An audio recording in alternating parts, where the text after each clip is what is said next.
Right, good afternoon everybody. Thank you very much for joining me. I was hoping the chat would automatically work on the left hand side because this morning I've reinstalled the software and as you can see it hasn't worked. So bear with us a minute, I just need to click on a button and the chat's going to die during the stream again. There you go. Right, so yeah, welcome to the second video in my 2 Mini Bones series of Paul Learns How to Play the Game. In part 1, which I did on Friday, I did a 2-player game, me and Scott playing Patches and Nugget taking on Nom. That video was more of a tutorial. Today's video is going to be more of a playthrough. I'm not going to repeat the tutorial that I did. Basically, each video is not going to be a tutorial video. So if you're watching this video and you think you're going to learn how to play the game, I would recommend going and watching the video that I did on Friday first, because that one is where I actually teach you how to play the game. Today is going to be more of a tutorial. Right, how many times will Paul forget to immediately heal himself at the start of the turn? And the chat's died straight away. I guess probably about 473 times, I think. So, right, so today's video is going to be me playing solo, and I'm only going to be playing with one gear lock. Now, you can play this game solo and play multiple gear locks if you want to, which, to be honest, I think is best. This is one of those games where I think 2 or 3 gear locks is probably the sweet spot of the game because you get the interactions between the characters. But my brain can't handle more than one gear lock when I'm learning how to play the game. So I'm going to be playing Patches, which is the character that I played on Friday because I want to play the same character until I get used to it. And I've just realised the character sheet is downstairs. So I need to go and get the character sheet from downstairs in a minute. Patches is not necessarily the best character for playing solo. There are a number of limitations that Patches has. What difficulty am I playing on? I'm going to be playing on the basic difficulty again. Whilst I'm now semi-confident with the rules, I am still going to be going with the adventurer difficulty level. So I've started with an extra 2 health. So I start with 1, 2, 3, 4, 5, 6, 7 health. And I am going to get a training point at the start. But yeah, just bear with us a minute. Talk amongst yourselves. I'm just going to go downstairs and get the character sheet because I took the character sheet downstairs over the weekend to have a read through it and left it downstairs. So I will be back in a minute.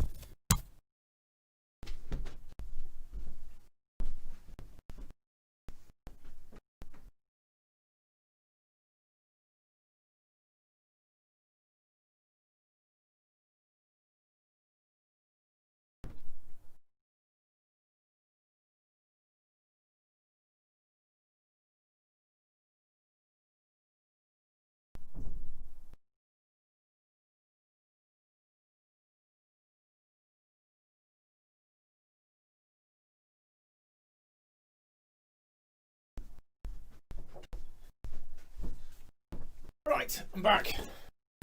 What have I missed? I've missed the chat dying. Again, it's going to be one of those days today, isn't it? I wonder if I can set up a button on my Stream Deck. Yeah, if there is a button on my Stream Deck that will refresh that stream, that'd be great. Oh, Scott's talking about the weather. Fantastic. Right, so we got the Patches card. What am I going to do? What am I going to spend my initial training point on? Now, got all sorts of choices. Temptation is to go for something different so that I learn the character a little bit more. Forester skill thread was talked about with nutrients. Now, nutrients can give healing points.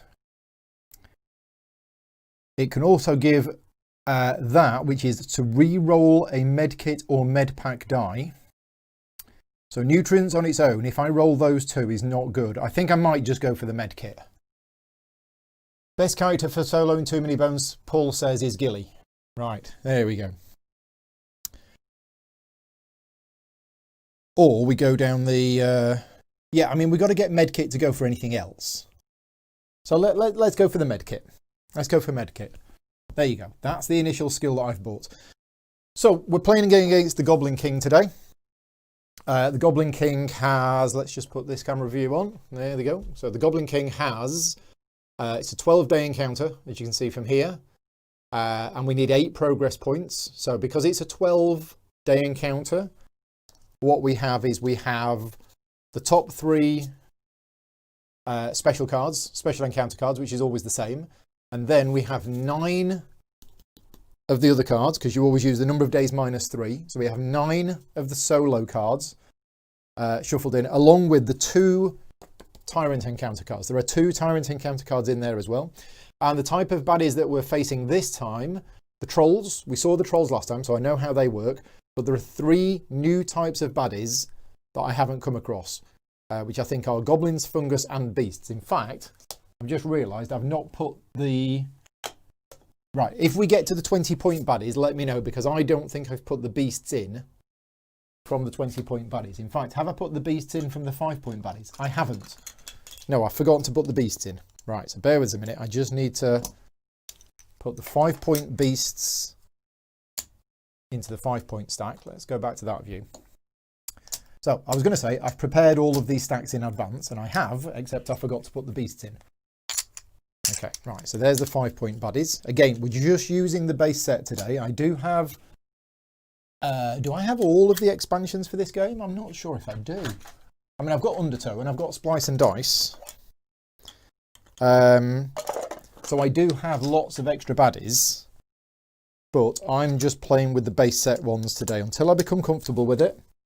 But having a look at these... I mean, yeah, adding in all of the extra stuff does add a lot more variety. There's probably more keywords that I will need to learn. And I'm all right at the moment with just the base game ones. Is anybody else getting an occasional buzzing noise, or is that at your end? Let me know. Let me know if anybody else is getting a buzzing noise. I've got my audio turned off. The window is slightly open. And I don't have any bees in the room. So I should be okay. But yeah, let me know. In fact, I can turn the noise gate off today.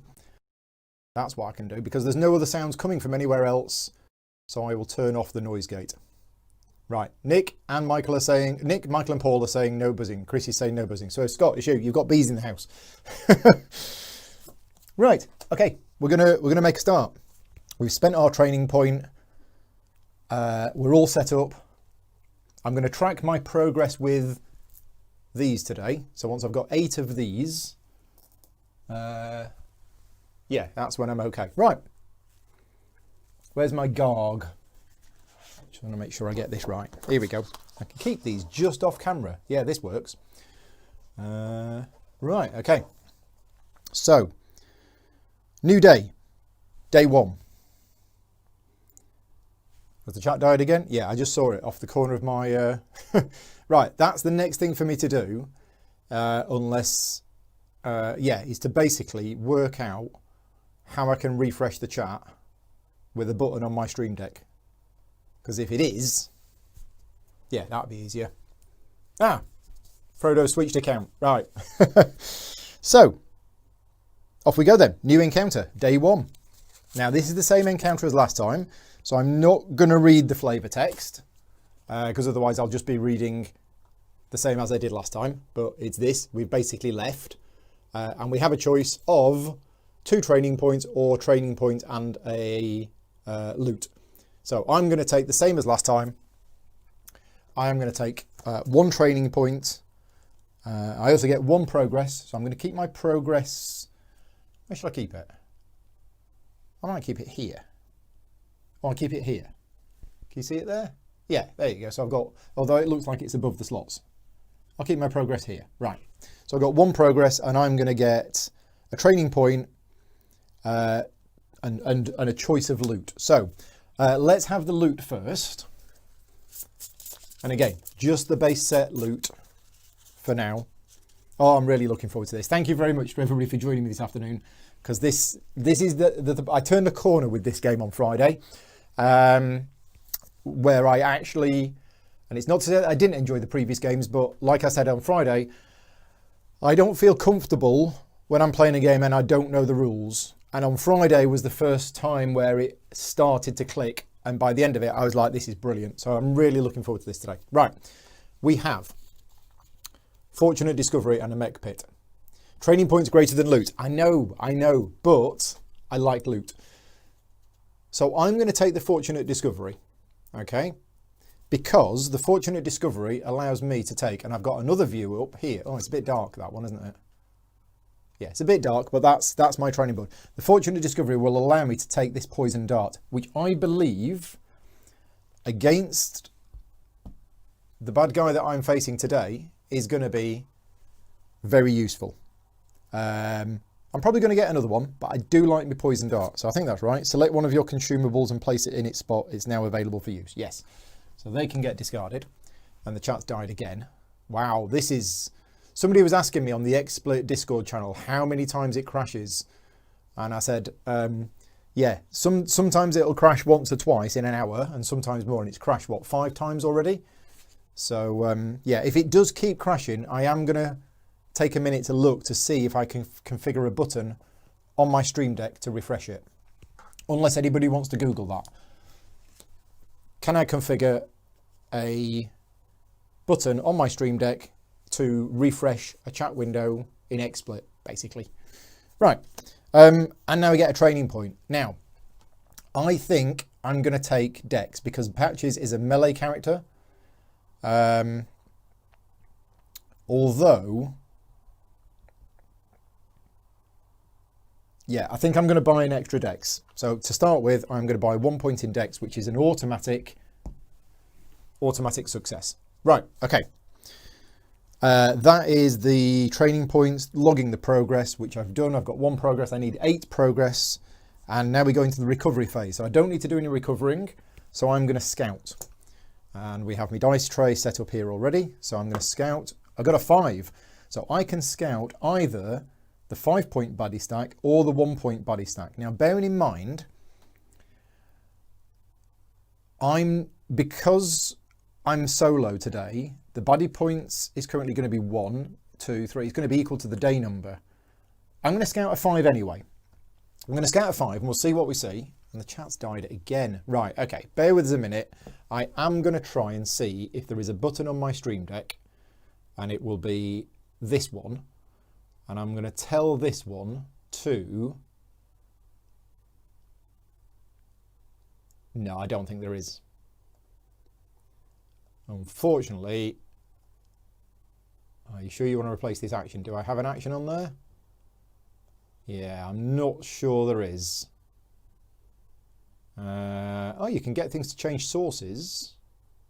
Okay, so this might work. So we want the 3 camera setup, and we want the where is the YouTube chat viewer? Okay, and now I'm going to put chat on the thing. Is this going to work? Is this going to work? Right, okay, so I've now got another button set up, and if I press it, the chat disappears. Right, so all that's doing is it's making the chat appear and disappear. Right, so that's no good. That's no good at all. I need a way of refreshing it. Right, okay. Where were we? Yes, that was it. I'm looking at the 5-point baddie to see... Right, so this is a new one. This is a beast. We didn't fight any beast last time. So it has 6 health. It's got initiative value 4, which is higher than me. I'm not good with initiative. It's got 4 attack dice. It attacks the weakest, which is irrelevant. And it's got lashback 2. So let's have a look at lashback 2. Any turn this unit is damaged by an adjacent opposing unit, this unit will then deal that number of damage back so long as it was not defeated. Okay, it's basically like a counter attack. Now, the problem with Patches is Patches is a melee character, so I am going to be attacking it from adjacent. So I think I'm going to put this one to the bottom of the deck. I don't know whether that's the right thing to do or not, but based on the ability that it's got, I don't think this is... If I was a ranged character, I wouldn't be doing this. But I'm going to put that one to the bottom of the stack. There you go. And because these stacks are so tall, you can't quite see them on that camera. But you can't quite see it on that camera. But there you go. David is also saying get rid of it. I'm just going to increase the brightness of the overhead. There you go. That looks a bit better to me. Does that look too bright for everybody else, or is that okay? Because it looked a little bit dark on screen. I don't know why I keep having lighting issues, because I'm in the same room, the curtains are always closed, Anyway, there you go. David is saying get rid of it as well. And the chat has died as well. Right, this is a real problem.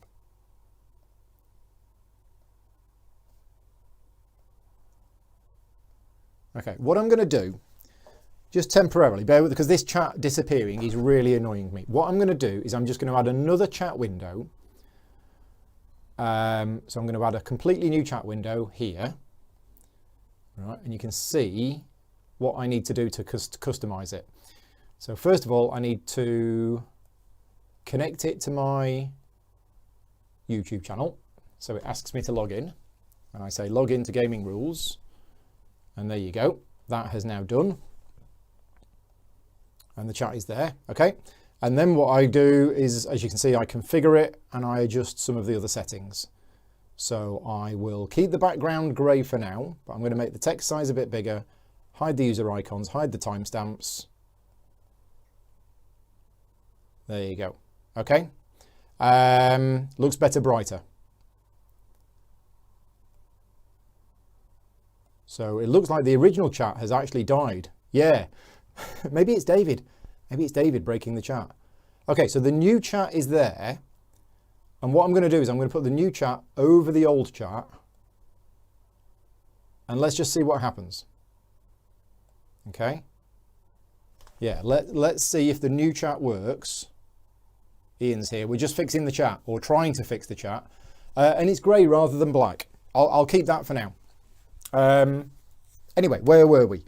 Day one, we've got the training point. We did that's it. And we scouted. Right, day two. Off we go. So again, second card. This is the same as last time. So again, I'm not going to read it out the gate. I'm not going to read it out, but it is the hardly out of the gate one, which basically means we have a fight. And we can either have a fight whilst also protected from the guards, or have a normal fight, at which point we get a training point. Now, based on the fact that I'm playing on easy again, I'm going to go for option B. So we're going to have a fight, and the battle queue is made up of baddie points. Is this a test my broadcast stream? Yes, it is. So we're going to make up the battle queue, and it's 2 baddie points because one character, day 2, 2 baddie points. So we take the top 2 tiles from this stack, and off we go, our first fight. So the first one is, this is a clay golem. Right, so this is a new thing that we haven't fought before. Oh, Bill says Patch is his favourite character. Excellent. So this is character number 1. It's got 5 health. 1, 2, 3, 4, 5. And this is a melee character, so it's going on number 1. And it has the break skill. Break. Any attack dice used to reduce this unit's hit points must be exhausted. Oh, okay, so this is new. Right, I've not come across this before. Break, yes. So, if I understand it correctly, right, my character has 1 attack. So, if I understand this correctly, is an exhausted attack dice, is that it? Break is bad. Yeah. Does that mean I can't use this again? Because an exhausted dice counts as that. Is that what we're saying? Because otherwise, what's the point in exhausting them? Okay, that's what let me know, because is that a 1-point baddie? Wow. It's got 5 health. That seems, you lose it. Right, okay. Kill it by outlasting it in fatigue rounds. Yes, there are other ways to fight. Right, we also have a troll romper. Now, we know the troll rompers because we found them last time. So this has got 3 health, and this is a melee character, and it's going to come on lane 2. So the first one is initiative 2. The second one is initiative 2. And I am initiative 3. Right, so I'm going before them. Now, where do I want to start? Okay. The chat seems to be working. I don't want to jinx it, but the chat seems to be working. I've also noticed that I'm not in front of the chat, you see. Let's just move the chat down below me. Because I quite like it when it looks like I'm sort of overlapping the chat a bit. It's just one of those cosmetic things. There you go. So there's the old chat. There's the new chat. Right, I'm going to remove the old one. Okay, right. So I'm now in front. There you go. You see, I'm in front of the chat. So where am I going to go?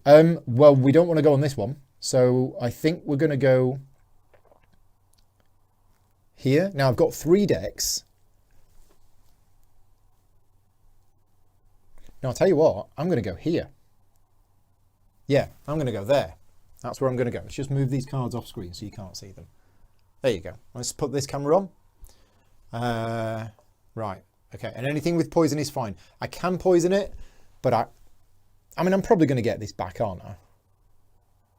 Yeah, I think I'll be able to outlast this. This is it. This is a relatively easy fight. I'm going first. I have 3 decks. That shouldn't be there yet. So my 3 decks is going to be 1 to move to there. And then I'm going to roll 1 attack and 1 defense. Yeah, there we go. Right, so 1 attack and 1 defense. I have a bones and I have an active defense. That's me done. Now we have, I've used the wrong one. Now we have the clay golem, which is a melee character, so it moves 2. Are there any baddies that move more than 2? Because 2 seems a sort of odd fixed number. We're going to go 1, 2. We're going to move it to there. I should use this hand so you can see me moving it. So it doesn't attack me, but this one does attack me. So it doesn't need to move. It's got 1 attack dice and it's also careless. So we want this to roll bones. Some of them move diagonally. Yes. Roll for bones so you can use your fortunate discovery backup plan. Yes. Tyrants move diagonally. Yeah. Okay. And Adam is saying he shouldn't have watched, he wanted it. No, Adam, this is an awful game. Don't buy it. It's rubbish. I'm only playing it because Scott wants me to play it. It's a terrible game. Don't go and buy it. Honestly. Did that work? Feel guilty for making you spend money. Right, he's hit me for 1, which means my 1 point of defense comes off. And that is the end of the round. Okay, round 2. Me first. Now, I could actually completely avoid this just by keeping running away. I heal at the start of my turn, but I haven't taken any damage. I might do this. I'll tell you what. Yeah, I'm going to go 1, 2. And then I'm just going to attack it for 1. Okay. I'm going to run rings around it. So 1 attack is another bones. Interesting. So that goes in there. I missed. Now it is this one. It goes 1, 2. Then this one attacks me. Yeah, interesting tactics that I'm doing here. I'm just running away from it. Right, it's dealt me 1 damage, which is fine because I take 1 damage. Okay, and then at the start of round 3, I go first. I heal. That's my special ability. And are we just going to do this? Are we just going to do this forever? Yeah, maybe. Let's do it. It's funny. So 1, 2, and attack the troll romper. 1 damage, but it's got thick skin. So that doesn't do anything. That bounces off. Then this goes 1, 2, and the troll romper attacks me. And I'm hoping it rolls a bones and damages itself. No, it's dealt me 1 damage. So I take off 1, but again, at the start of my turn, I put it back on. Round 4. I'm going to move 1, 2, and I'm going to attack it. 1 damage minus 6 thick skin is nothing. Yeah, it's a bit boring, this. That moves 1, 2, and then this attacks me. It got a bones and it's careless, which means it takes a point of damage. Okay. End of round. Round 5. We're almost at the fatigue rounds now. Maybe I'll do something a bit different. Yeah, maybe I'll just stand where I am and have 2 attacks on it. Yeah, let's do that because I'm all right for health, and I'm healing 1 a turn. Right, we're going to stand where we are. Change of plan. Can we move this way a bit? There you go. Now that's good. I got the 2 bones, which means I could do the Fortunate Discovery, which means I would get some E-cells or some liquid life. Or if I was to get 6 bones, if I got 6 bones, I could actually go to innate +1. That'd be quite good. Are we going to be able to get to innate +1? Oh, I don't know whether we are. I don't think we are. No. So I think I might trade in these 4 to do a Fortunate Discovery, which is basically acquire a consumable die of Patches' choice. And I'm going to take see, I didn't even do this last time. We've got liquid life or E-cells. The E-cells sounds cool. You need them to use the overcharge backup plan or your Zap Pack. I'm going to have a few rounds in fatigue. Yes, I am. So at which point I'll probably use the med kit. So E-cells or liquid life? Yeah, let me know which you think I should choose in the chat, whether I should go for E-cells or liquid life. I'm not sure. But yeah, that is my go done.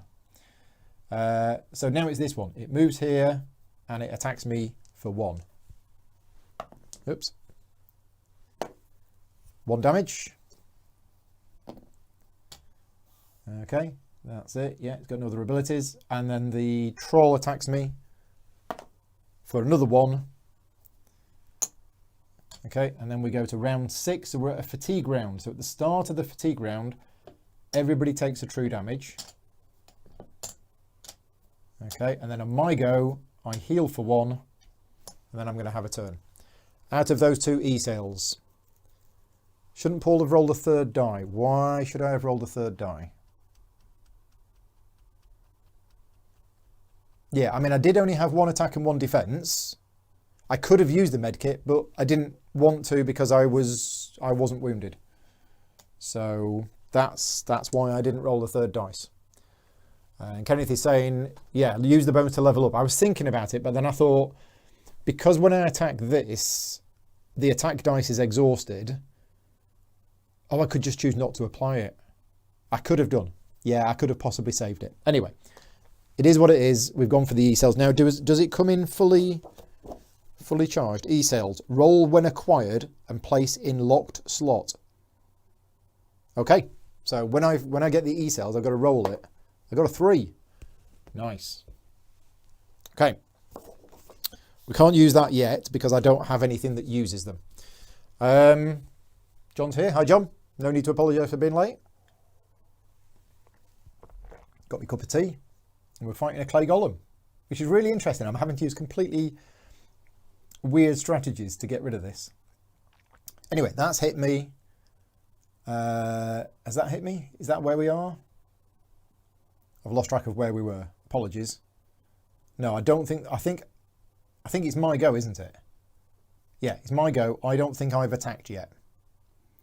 So at this point, I'm down 2 health.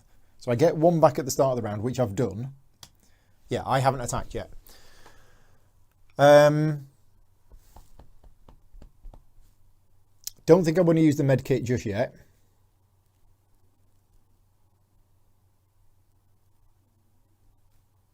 So I think I might move away again. Yeah, I'm just going to run away over here. Oh, it can still get me though this time. Okay, so it's not worth it. No. I will stand where I am. I'm just going to roll 2 dice, and I'm not rolling the 3rd dice, even though I could. I could roll for the med kit, but I'm not that wounded, so I'm just going to have my 2 dice attacking this one. In fact, I've just realised something. After this combat, I'm going to swap these 2 over because I think this one is clearer for this camera that I'm using. Right. Okay, so I've got a shield and I've dealt it 1 damage, but it's got thick skin 1, so that doesn't do anything. Right. That's my go done. Now it is the blue one, so it's the clay golem attacking me. It hits me for 2 damage. I have 1 shield. 1 damage comes off. Okay. Then it is the troll romper. The troll romper attacks me for 1 damage comes off. Okay, next round, fatigue. So that comes off and dies. I'm down to 2 health. Okay. Right, start of my go, I'm going to put a health on. Oh, that should have gone. Yeah, start of my go is going to put a health on. Then I am going to use my 3 decks to do the medkit, an attack and a defense. Okay. Yes, I am using the premium health chips. And if the attack hits, it basically, my weapon breaks and I exhaust it. Okay, so I've dealt it 1 damage. Remember, I don't have to do that damage if I don't want to. I could say, no, I don't want the damage, but I'm going to take it. I'm going to deal it 1 damage, and I'm going to put 2 shields on, and I've rolled 2 on the medkit. Again, I don't have to have this if I don't want to, and I'm not going to, because 2, it's not quite the worst result, but I'm going to say no. Oh no, it might hit me. No, I think I'm going to be okay, because I've got 2 points of shield. Yeah. I'm going to say no to the medkit. Right, that's me done. Next, it is the clay golem. The clay golem attacks me for 1, doing me 2 damage. That gets rid of my 2 shields. Start of the next round, we both take a true damage. Okay, my go. I use my 3 decks. I can't do an attack, so I'm just going to do a defense and a medkit. Am I getting this right? The golem will die from fatigue, yes. Okay, so I get 2 health back, and I've got a defense point. So I get 2 health back. And then the golem attacks me. 1 damage, bounces off my shield. And then at the start of next round, we both take a damage, and the clay golem dies. Really interesting fight, that. Really unusual, but that's how you do it. Okay, so Patches returns, and again, I am now going to swap these over, because I think you get a better view of that one like that.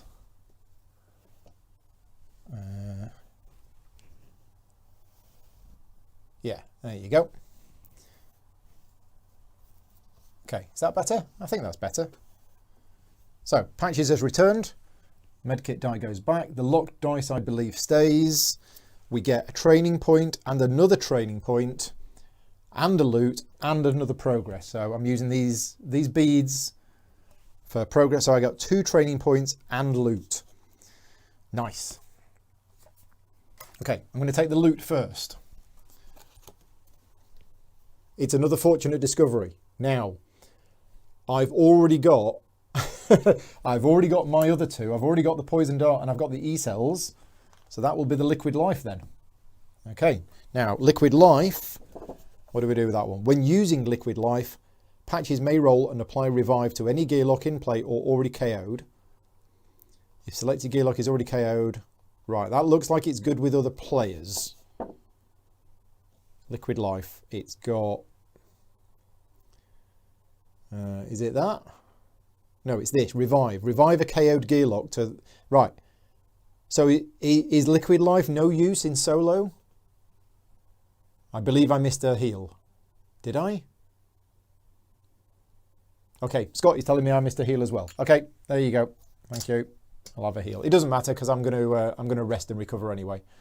So yeah, liquid life in solo looks like it's no use whatsoever, because it revives a KO'd gear lock, and if I'm KO'd, that's the end of the battle. Okay, so that's unfortunate. I do have 2 training points though. Right, so the first training point is going to go into attack. Let's see if we get it. We do. So there we go. We're going to training point on attack. My second training point is going to go into fast hands. So we're going to go for fast hands. There you go. Oh, hold on to the fortunate discovery and use it later. Ah, yes, of course. Thank you very much. I'd forgotten that. You don't automatically trade it in. You can just keep it and put it there as a loot. Thank you very much, Johan. You can put it in your active slot. Yeah. Okay, I think that's right. Yeah, so we didn't take the liquid life because it was no use whatsoever. But once I use this poisonous dart, this poison dart, I can get it back again with that. Okay, we're all good. We are moving forward, I believe, to day 3. Yeah, we got 2 progress points. I got the loot. I got the 2 training points. Day 3. Again, this is the last of the fixed encounters. So this is crossing the Cibron. Liquid life is useful in solo. How? Oh, if it's active, you auto revive if KO'd. I didn't realise that. Okay. Where does it say that? Where does it say that in here? This is the problem I have with this game, is this is in shorthand notation and it doesn't actually explain it. Unless it does and I've missed it. Reviving a gear lock. Patches has 2 ways to bring a gear lock back. Earn and roll liquid life or train zap pack and E-cells. Anytime a gear lock enters the battle mat after a round. Where is that? Lady line of description. I guess last line of description. Revive. While still in play, die is placed in Gearlock's active slot. The skill will trigger if the Gearlock would be KO'd. Right, okay, thank you. It is there. If a Gearlock receives Revive while still in play, in other words, the die is placed in the Gearlock's active slot because it's Revive, which is I/A/AA, place in active slot. Okay.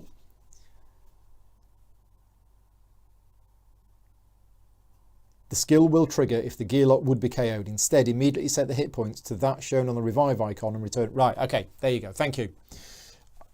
I think I'm going to keep it, though. I think I'm going to keep the Fortunate Discovery after all that. In fact, now we've got that camera on, I can put those loot cards there. Yeah, there you go. Right, again, still a learning game, but we're doing okay. So day 3 is crossing the Cibron. We can either tuck our ears and walk like a commoner. Now, we did that on Friday, didn't we, Scott? Yeah, I think that was the option we chose on Friday, where we get a progress point, we get a training point. I'm going to choose the other option today. I'm going to choose this bottom option for something different. So the Molnor, remind me what that was. A trading syndicate with their own set of drawbacks. Okay, so the Molnor are surprisingly easy to work with. Not only do they drop us safely on the east bank of the river under the cover of darkness, they also offer a trove loot gift. Maybe our success is good for business. So, what we're going to do, we're going to get a trove loot. This is purple, so we get a trove loot. And the reason I'm taking trove loot today is for a few reasons. First of all, me and Scott did this option on Friday, so I'm going to do something different. Also, trove loot requires lockpicking. And I've not done the lockpicking rules yet in any game I've ever played. So that'll be good. The downside of this is we shuffle the special encounter Molnor into my encounter deck. Now, I need to find that because I've only got out the stuff that I need. I do get a progress point though. So I now have 3 progress points and the chat hasn't crashed for ages. Maybe that's fixed it. Now, you might think, why didn't I do that before? I've done that before. Okay, I have removed it and re-added it again. And it didn't work last time. So, right, I'm going to have to hunt around. Where are all my cards? Is it these? So we're looking for, right, these are undertow. No, so they're general encounter. I need to label these boxes. I've got all of these nice little boxes. And I'm looking for special encounters. Found it. Base set, special card. Which one do we need? The Molnor Traders. Here we go. Molnor Traders is special card number 6. Okay, so we are going to shuffle that into this pile. Okay, and I'm going to do it under the table so I can't see. Hunter's body count, necklace, and raider armor. Okay, well, we'll find out in a minute what trove loot we get. Okay, so I've done them under the table, and I'm going to put that encounter card on top. So I don't know what's next. Right. And we get a trove loot. So here we go. The trove loot we've got is... Oh, don't look at it. Yes, we don't look at it. Remember, it's locked. And we need 4 lever, 3 trip and 2 force to unlock it. There you go. Right, so that's going there for now. I almost looked at it. Where's the day counter? The day counter is here. We're at day 3 now, isn't it? Yeah, day 3. Right, that's it. Now, we now go to the rest and recovery phase, and I am going to choose... I'm not going to do the lock picking because I'm down on health. I'm 3 points down on health. Or should I? Should I risk it and start the next battle down on health? Because bearing in mind I'm going to heal 1, and I could just use the med kit right from the start. I'm going to risk it. Yeah, I'm going to risk it. We're going to try a lockpicking attempt. So, I've never done this before. I have read the rules on it. And I've watched a video on it. So, let's see if we can work it out. Yeah, so I'm going to attempt a lockpicking attempt. So you roll all of the lockpicking dice, I believe. I don't know whether the chat is agreeing with me that I should. Oh, you can recover and lockpick. Ah, right, okay. I've misunderstood that. Of course, trade loot with your party, make a lockpicking attempt, and then either rest and recover, search for better loot, or scout the area. Yeah, you're right. Okay, thank you. So I will heal.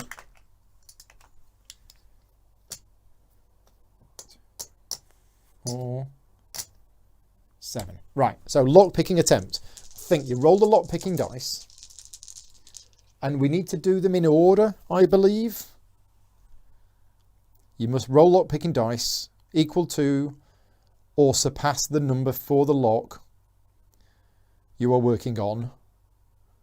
Rolled action. Yeah, I think you have to do them in order. I'm not sure. Not completely sure. Right, we have rolled 3T, 2L, 1F, and re-roll. Re-roll 1 action die and also the intuition die. So yeah, do I have to do them in order? Locks must be solved from left to right. Yes. Locks you open will stay open even for future attempts. If you fail to open the starting lock, you get a second attempt. So I need 4 lever. I only have 2 lever. But what I'm going to do is I'm going to re-roll this and... which is the lever die. Oh, that's got a 3L on it. That's got a 2L on it. So I'm going to re-roll the yellow one. Brad is here. Hi, Brad. Okay, I didn't... got a re-roll, so I can do it again. Oh, right. What's this? This is convert. Treat the lock type of 1 action die as the lock type of your choice. Right, so I can use that die to make that a 2L, and that is that unlocked. Now, what you're supposed to do is you're supposed to move these down to show what's unlocked, which looks a bit fiddly. So I'm not going to do that because I'm going to break the rules. I'm going to mark it with another one of these gems to say that I have now unlocked the lever part of the loot. And is that it? Is that my 1 lock picking attempt? So it will take multiple turns. Right, okay, and then we're done. We're moving on to day 4. So it's going to take a few days to pick the lock on this, is that right? Roll all 4 lock picking dice, resolve your intuition die, total the dice. Yeah, I think that's it. Right, okay, day 4. So we're now on to... You can try to get 3 trip. Oh, go on without the yellow and the brown. Oh, right, so the yellow and the brown have been used and I've only got the grey left. Okay. Here we go then. You leave the dice that you use. Right, okay. Okay, I got 3F, but I've got save +1. Give an action dice +1 and do not exhaust it if used on this lock. Right, so that's no good. No, I needed a T. Okay, so I didn't do it. That's fine. Day 4. Now it's a blue one. So we didn't have this on Friday. We didn't draw the Tyrant card. So let's see what happens. Care package. When you find boxes in the middle of the road in Daylor, always exercise caution. These 3 were made to look like they contain valuable supplies, probably a trap. Instinct calls for scouting the perimeter before arriving back in the front of the crates. Carefully opening the first 2, it's surprising to actually find some items of value. The 3rd box, however, has that unmistakable goblin odour seeping through the rough-hewn wood. The fact that goblins love dangerous pranks, and this could be one of them, is fully confirmed when the paint on the lid is revealed, reading, "Regards from the Goblin King." Right, okay, so we have 2 options. We have, I draw the line at smelly boxes with goblin heads on them, ignore the box. We have a fight, and the battle queue is going to be 4.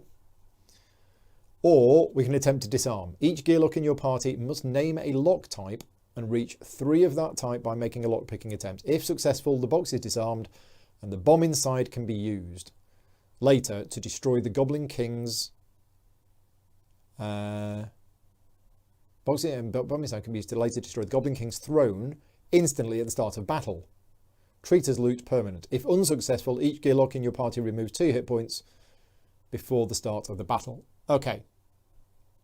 Right, Paul's got to go. No problem, Paul. What are we going to do? What are we going to do? I'm tempted to do the bottom one. Yeah, I think I'm going to do the bottom one because I can heal. So we're going to try this bottom one. So we basically name a lock type and reach 3 of that type by making a lock picking attempt. Okay, so I don't think it matters which we use because of the dice. I think they're all the same, aren't they? So that's 1F, 2F and 3F with a bit of T. This is T with a bit of L. And this is L with a bit of F. So yeah, I don't think it matters. So I'm going to go with lever.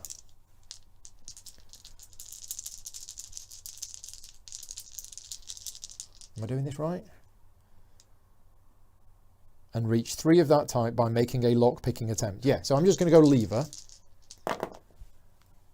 And I've done it. We've got lever. So I don't need to re-roll. If successful, the bomb is disarmed and the bomb inside can be used later to destroy the Goblin King's throne. So I've got this. This is permanent loot. It's also a progress point. We'll do the progress point and the training points and stuff in a minute, but I think that is mine. And that is now loot that I can have. Right, okay, so what's happening over here on the battle? We then have a battle, and the battle queue is baddie points. Day 4, 1 character, so we need 4 baddie points. Right, okay, first baddie is, it is a troll brute. It has 3 health. It's got thick skin 1 and careless. It's got 1 initiative, and it enters the battle and lane 1 as a melee character. Okay, baddie number 2 is a bog frog. It has poison 2. That doesn't sound good. This has 3 initiative. That's going to go there. This is a melee character entering on lane 2. Lane number 3 is a goblin sandbagger with mischief 1, 2 health. Lane 3, ranged character, so all the way over there, 4 initiative. And then finally, character number 4, or baddie number 4, is another troll brute, 3 health, melee, 1 initiative.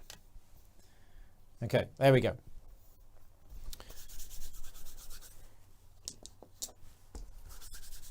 Yeah, lack of table space required to play. Obviously, I'm playing solo. But you're right, you've got this and you've got this.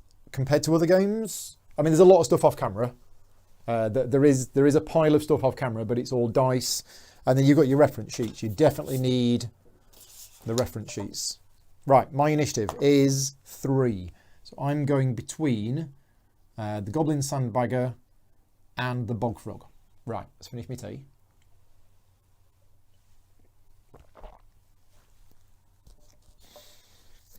Where am I going to go? We need to read what these things do. So, Mischief 1. Remove 1 dice from target's active slots. Okay, so that's going to basically get rid of my defense dice. That's fine. Thick Skin 1 we know, Careless we know, Poison, I think I know what Poison does. Yeah, set or reset Poison effect die to X after applying, yeah, okay, I know what that does. So, what's our plan?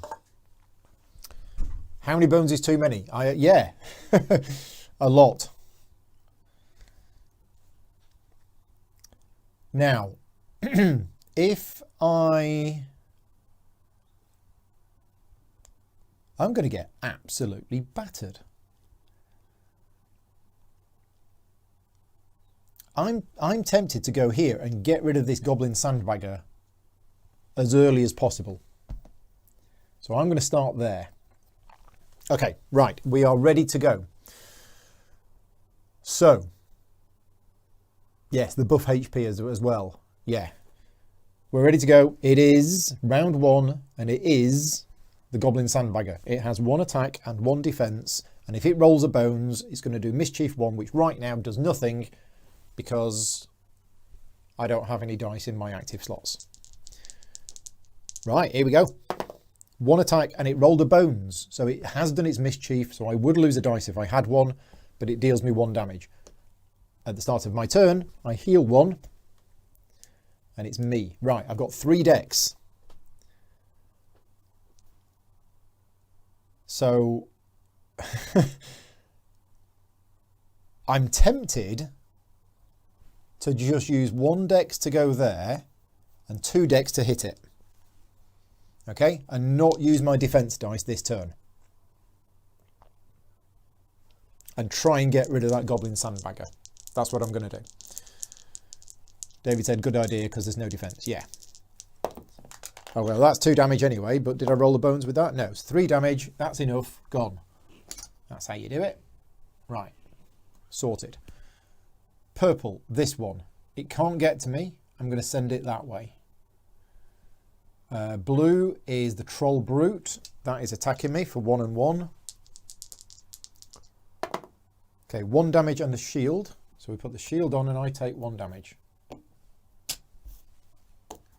And then this troll. Now, it's trying to get to here. So I'll move it 1, 2. Okay, end of the round. Round 2. God, this is quick solo, isn't it? Me first. I heal 1. There you go, I'm remembering.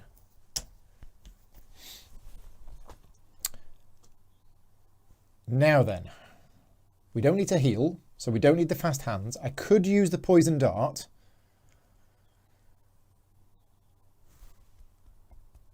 Move to the corner. Yeah, if I move to the corner, only 2 of them are going to be able to hit me. But I'm... Oh. Yeah. I can see that. I'm just wondering whether or not I want to use this poison dart and then get it back again with this.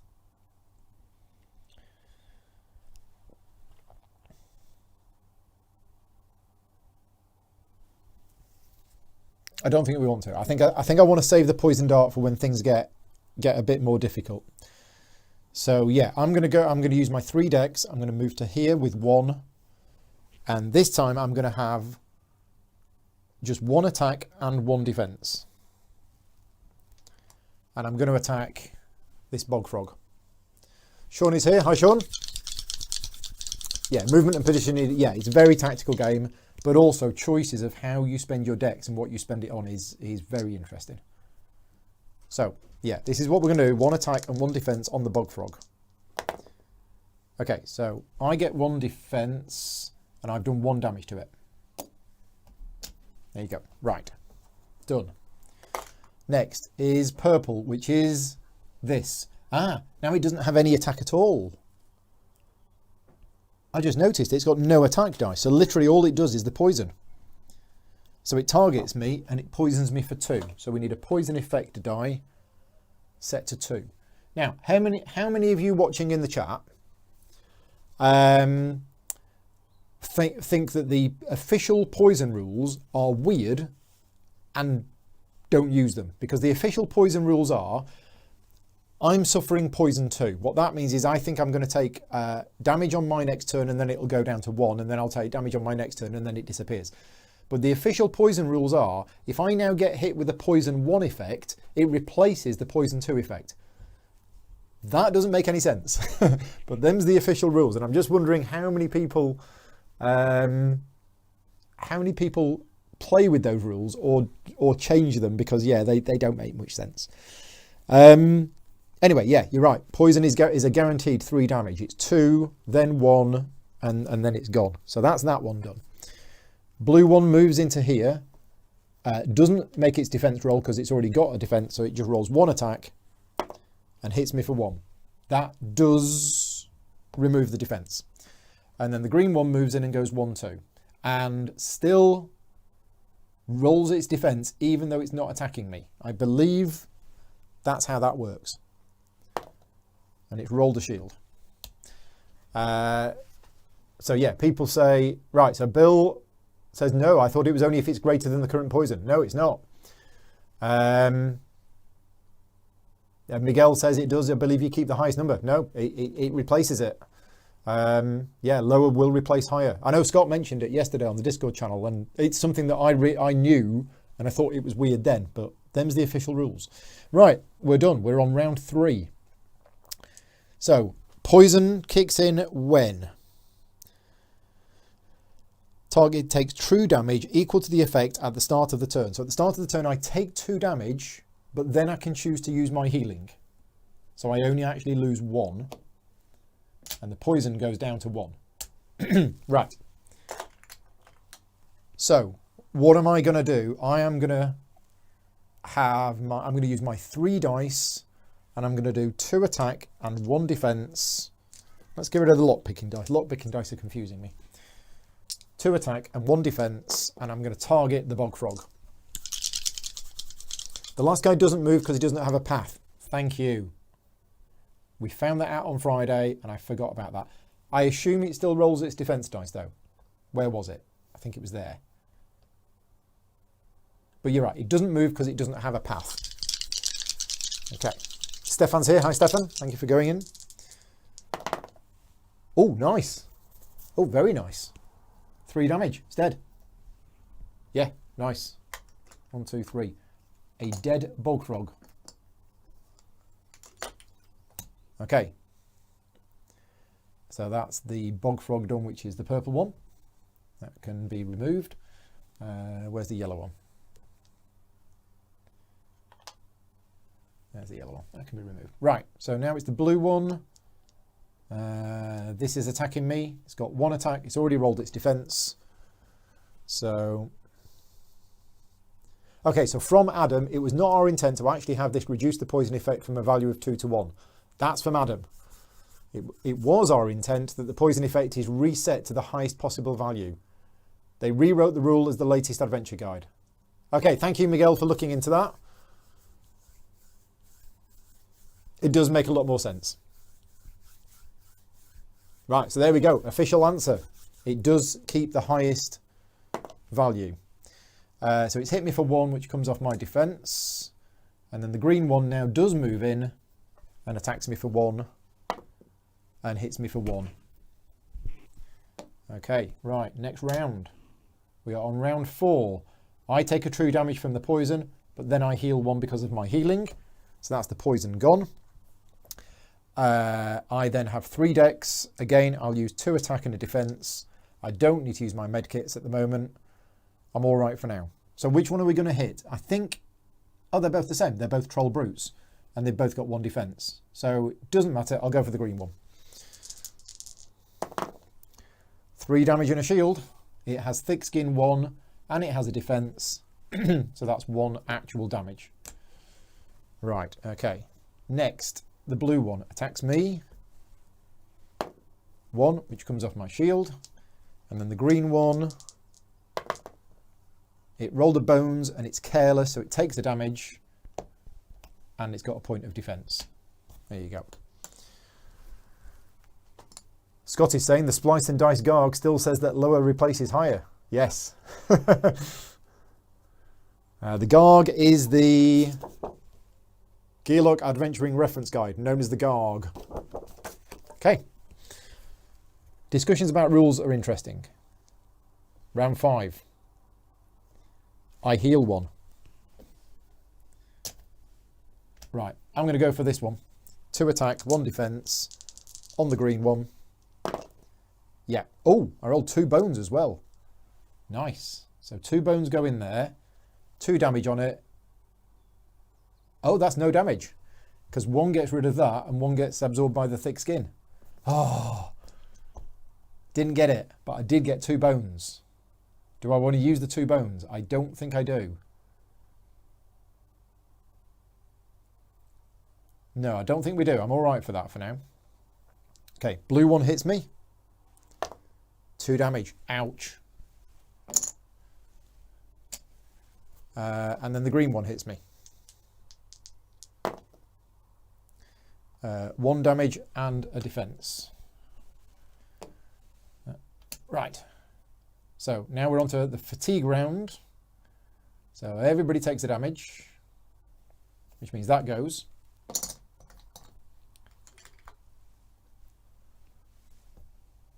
One off me, 1 off that. Then at the start of my round, I heal 1. Right, I'm down to 3 hit points. So, my go. Getting rid of the defense dice gives them more chance of rolling careless damage. Yes. Okay. Still interesting discussion about poison. We're going to have to ask Chip Theory Games because you're right, the FAQ and everything else still says that lower replaces higher, but it appears that Adam has ruled otherwise. Right, so I'm going to spend my 3 decks. I'm going to roll my med kit now. Fast Hands, I've not used this before. So Fast Hands is a heal assist. It is an I or an L. So I could use it right now to boost my med kit, which I think I'm probably going to do, to be honest. Yeah, okay, that's what we're going to do. I'm going to go on the defensive. I'm not going to attack. I'm just going to use med kit with Fast Hands and 1 defense. There's my 3 decks. Okay. Who is this Adam bloke? Yep, no idea. But I have met him once and I've spoken to him online. He's a thoroughly nice chap. Okay, so I've recovered 9 health. I think I've overdosed a little bit on the health. Now I don't have to take that because 3 on its own is almost enough. But this on its own is useless. Oh, I could lock that. I don't have to use it. I could lock it, and that will stay with me to the next battle. Yeah, I'm going to put that there. So I just hit for 3. 1, 2, 3, and I've got 2 points of defense. Check that out. Heal for 3. Right, okay. Now we're on to the troll. It is rolling 1 attack dice. And it did 1 damage to me, so that reduces my defense down to 1. And then next round, we both take a true damage. I heal at the start of my turn. And then I'm going to use my 3 decks for 2 attacks. That's it, 2 attacks, because my defense dice is locked there. Sorry, it's not locked, it's active. So yeah, just 2 attack, and the other one's wasted. Yeah. Okay, so that can go in there. So I've done 2 damage, which is enough. No, it's not enough to kill it. 1 off there and the thick skin. But it's going to die at the start of its turn. Yeah, so I think I'm not going to... See, I could needle jab. But I'm not going to needle jab. What I'm going to do is I'm going to remove... Am I down on health? 1, 2, 3, 4, 5, 6... Yeah, I'm down on health. So I'm going to use these 2, if I've understood this correctly, to heal myself. And then that slides down to there.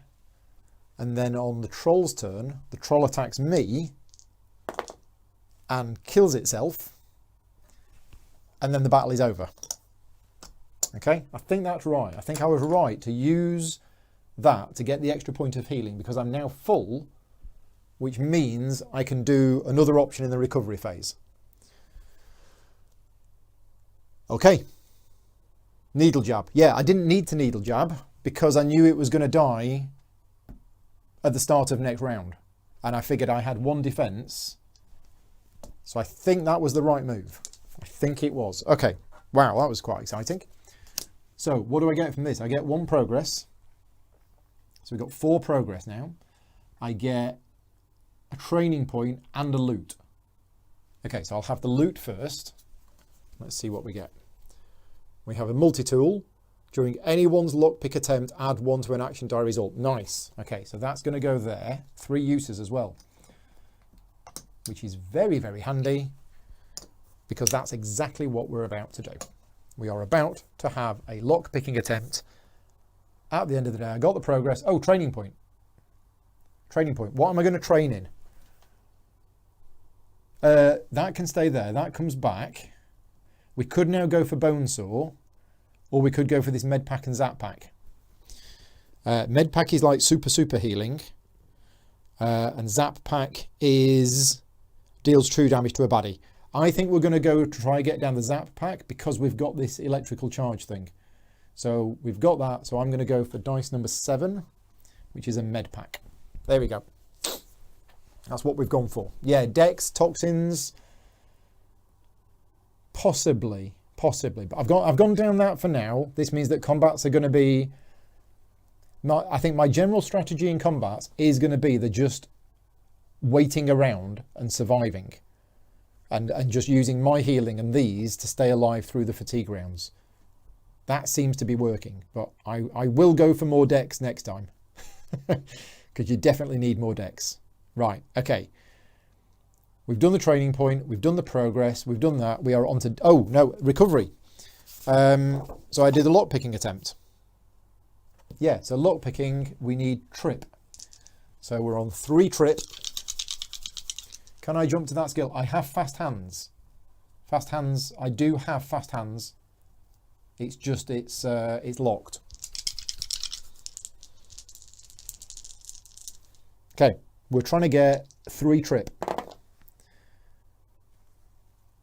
That's not 3 trip. Okay. But during anyone's lockpick attempt, add 1 to an action die result. So I'm going to use that. So add 1 to the T and also give that +1 and don't exhaust it. So that's 3 trip done. Right. Next, I haven't used any of the dice, so we need 2 force.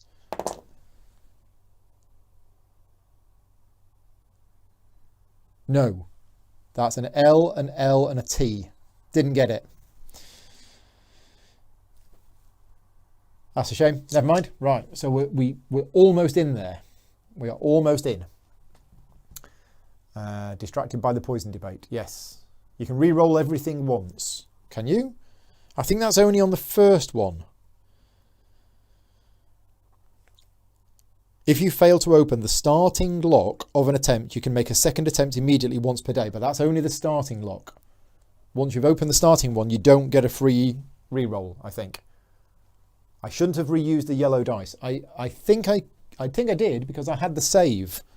The save says, give an action dice +1 and do not exhaust it if used on this lock. So I think I did that right. Yeah, I rolled a save. Yeah. So I think that's good. I think I did that right. I didn't get a force and I got a save and I can't change it. So that's it. That's the lock picking attempt done. Individual options. I don't need to recover. So I'm going to scout. And I've rolled a 5. So I am going to scout another 5-point baddie. Was it only a 1 on the force dice? No, I didn't. So on my lock picking attempt, I rolled a T, an L and an L. So, sorry, you can't probably see that. There you go. A T, an L and an L. I didn't roll any force at all when trying to get through this. So that didn't work. Anyway.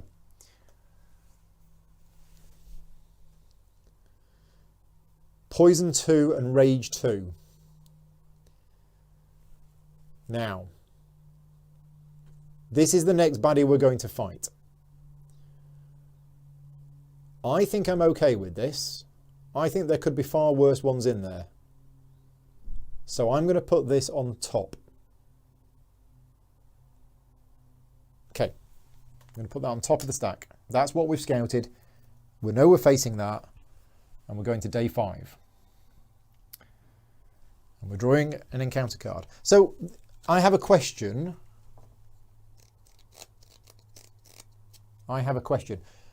When we created this encounter deck at the start of the game, we shuffled in a number of green cards equal to the day counter -3. And that is because there were 3 special cards. But we're saying that the blue ones also take a day. So you don't actually need all of them. Okay, right. I think that's right. Here we go. Not so ordinary water. At last, a stream of liquid trickles from a crack in the ravine wall. I've been running for what feels like hours with a nasty gash in my side, and the water instantly renews my strength. That was no ordinary merchant camp back there, and I paid for my stupidity before I could flee. This spring is also not so ordinary. A strange yet welcome sensation is present as the water runs through my system.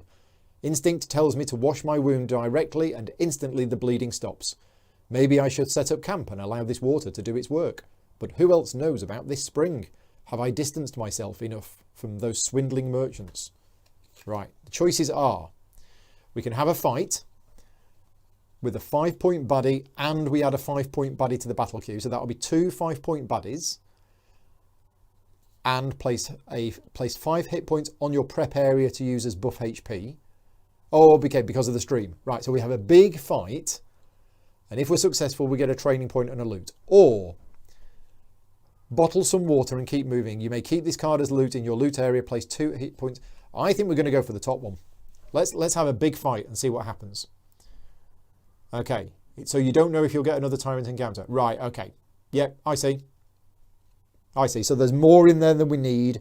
So you don't know what you're going to get and what you're not going to get. Right. Okay, we're going to go for the top one.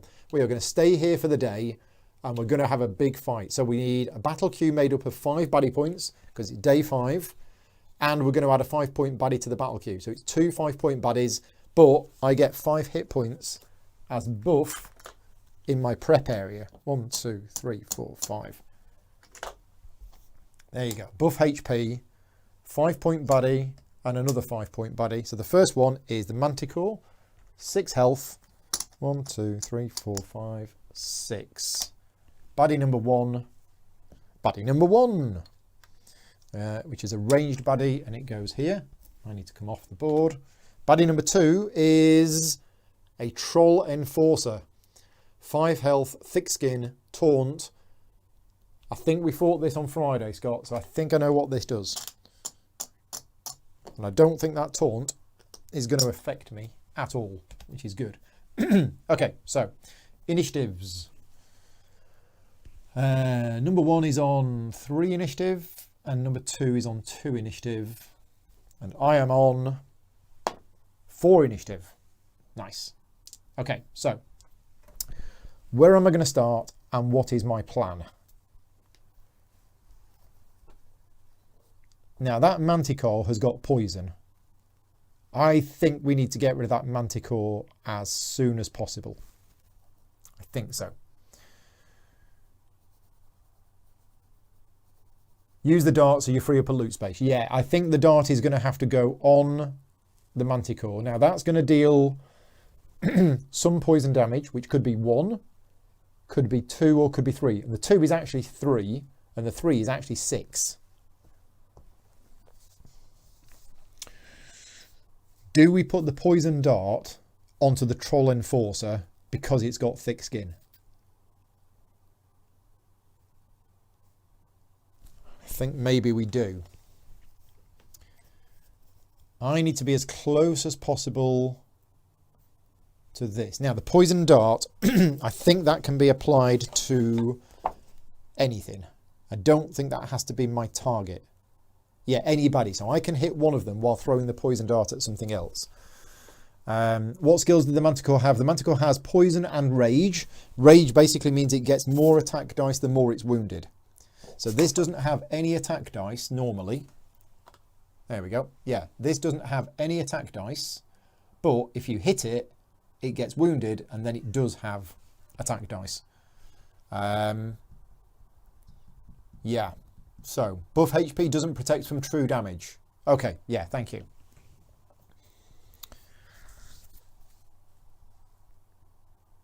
Yeah, I think whether this is the right thing to do or not, I'm going to use the poison dart on the troll enforcer, and I'm just going to go and try and I'm going to try and hit that. So I'm first. I've got 3 decks, and I'm going to go 1, 2.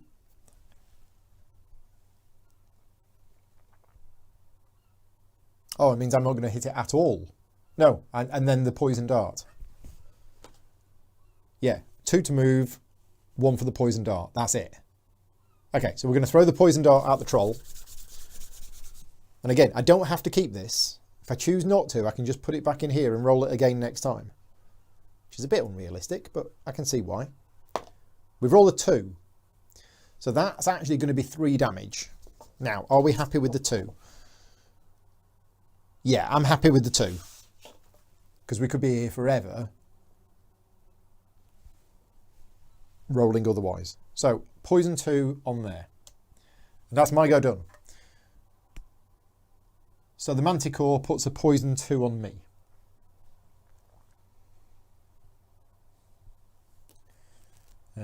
Is there another poison dice? Yes. So poison 2 on me. Where does that go? Does that go on my character? Or does it go in one of my slots? I think it goes on my character. And then this takes 2 true damage. Poison ticks down to 1. And then it moves to here. And it attacks me. Oh, this is tough. This is 3 attack and 2 defense. Yeah, ouch. Thick skin doesn't ignore poison. Yeah.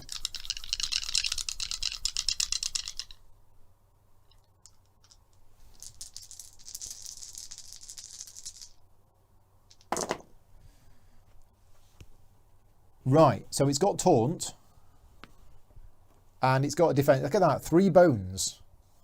So 1 defense goes on there. It has taunt, so I have to attack it. And it hit me for 1, which comes off the buff HP because that's normal damage. Normal damage comes off shield first, then buff HP, then actual hit points. Right, that's it. I think that is round 1 done. Round 2. So me first, I take 2 true damage from the poison. Then I heal 1 from my innate ability. Then the poison goes down by 1. Okay, so what am I going to do? I don't have a choice. I have to attack this one because it has taunt. So let's do that. Let's just do 2 attack and 1 defense.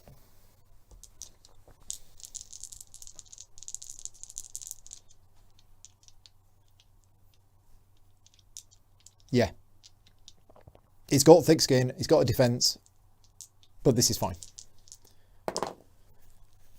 Okay, so I've got a defense. I've done 2 damage, but the 2 damage is pretty much ignored because it has thick skin and it has one of those. Right. It's me done. Now it is the Manticore, and that hits me for poison 2. So basically the poison refreshes. Yeah. Okay, now it's the troll. The troll takes 1 damage.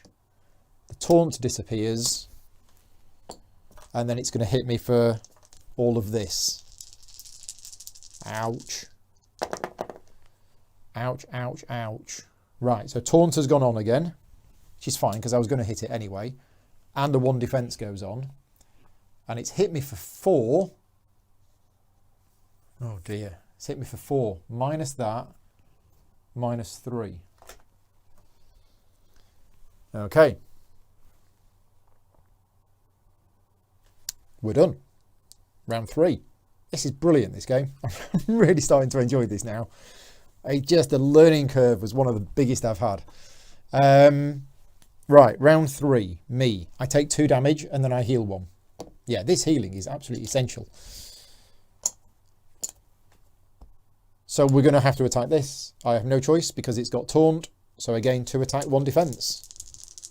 I don't have anything else fancy that I can use. So I put 2 defense up there, 1 damage, 2 damage, 1 soaked up by that, 1 soaked up by the thick skin. Okay. Oh, the poison should have gone down to 1, but now the poison goes back up to 2 from the Manticore. It's just constantly spitting poison at me.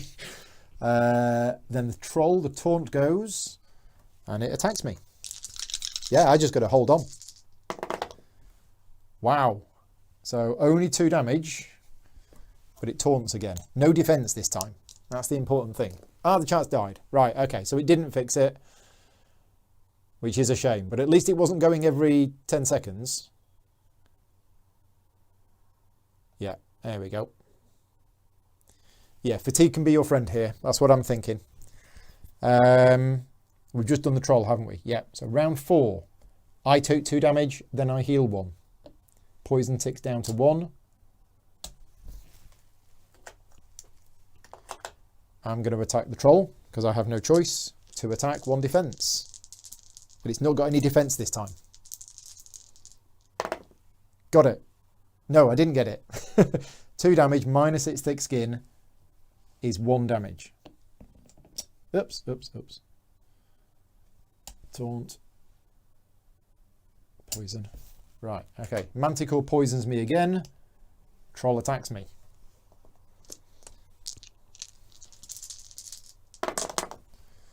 Wow, it's rolling lots of bones. 2 damage minus my 1 shield is 1 damage, which is the last of my buff HP. Okay. We are on to round 5. I take 2 damage, then I heal 1. Okay, I'm down to 3 health. So I think it might be time for the med kit. Yeah, okay, so this time I'm spending my 3 dex on 2 dice and the med kit. And I can boost the med kit with this if I really want to. Oh no, I should use the med pack. Med pack is basically a better version of the med kit. Yeah, here we go. He's worried about the poison. I'm not worried about the poison. It's all fine. Okay, so I've dealt 3 damage, which is awesome because that kills it. And I've healed for 5, except I can't go back above my original, so I only get 4 points of healing. But that's absolutely fine. There you go, 4 points of healing, we're all good. Med pack is now exhausted. That's me done. I then get 2 poison on me, and we're now in round 6. Round 6 is a fatigue round, so we both take a true damage. Now the rage is going to kick in now because it's angry. Start of my turn. I take 2 and then heal 1. Right, so now I'm going to hit it with everything I've got, which is basically 2 attack dice and a defense dice. Yeah, that's how I'm spending my 3 dex. Not going to use the medkit just yet. I'm going to wait a turn. 2 damage and a shield. Shield can go there. 2 damage is fine because it's not got any defense. Right, but now the Manticore is hitting me.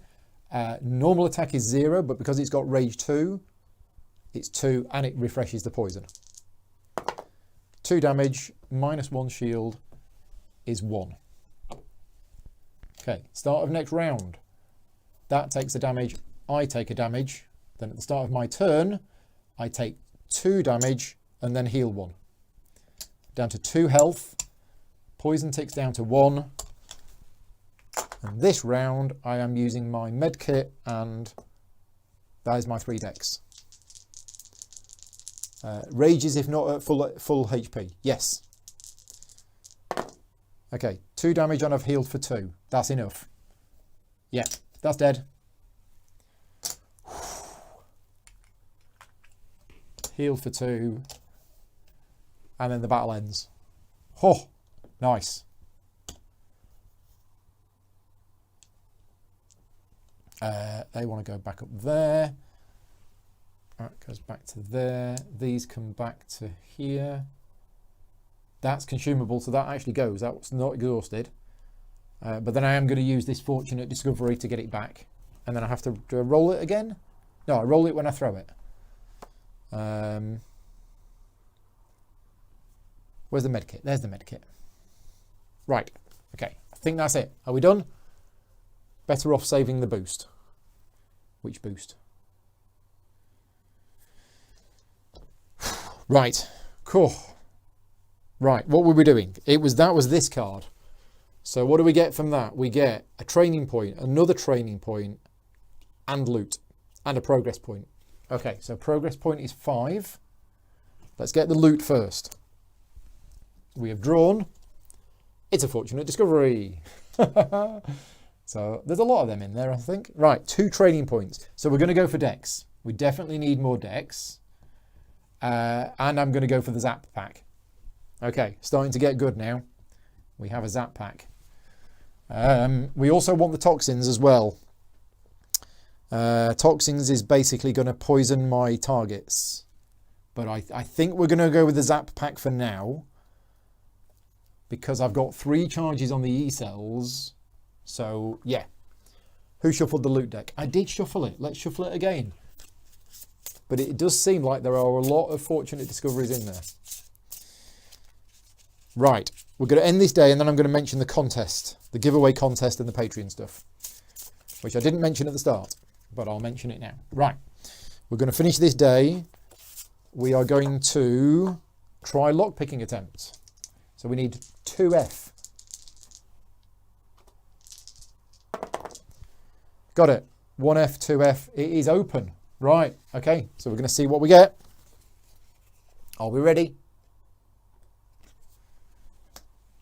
It is a laser pointer. It's a permanent item. Backup plan extension 1 bones.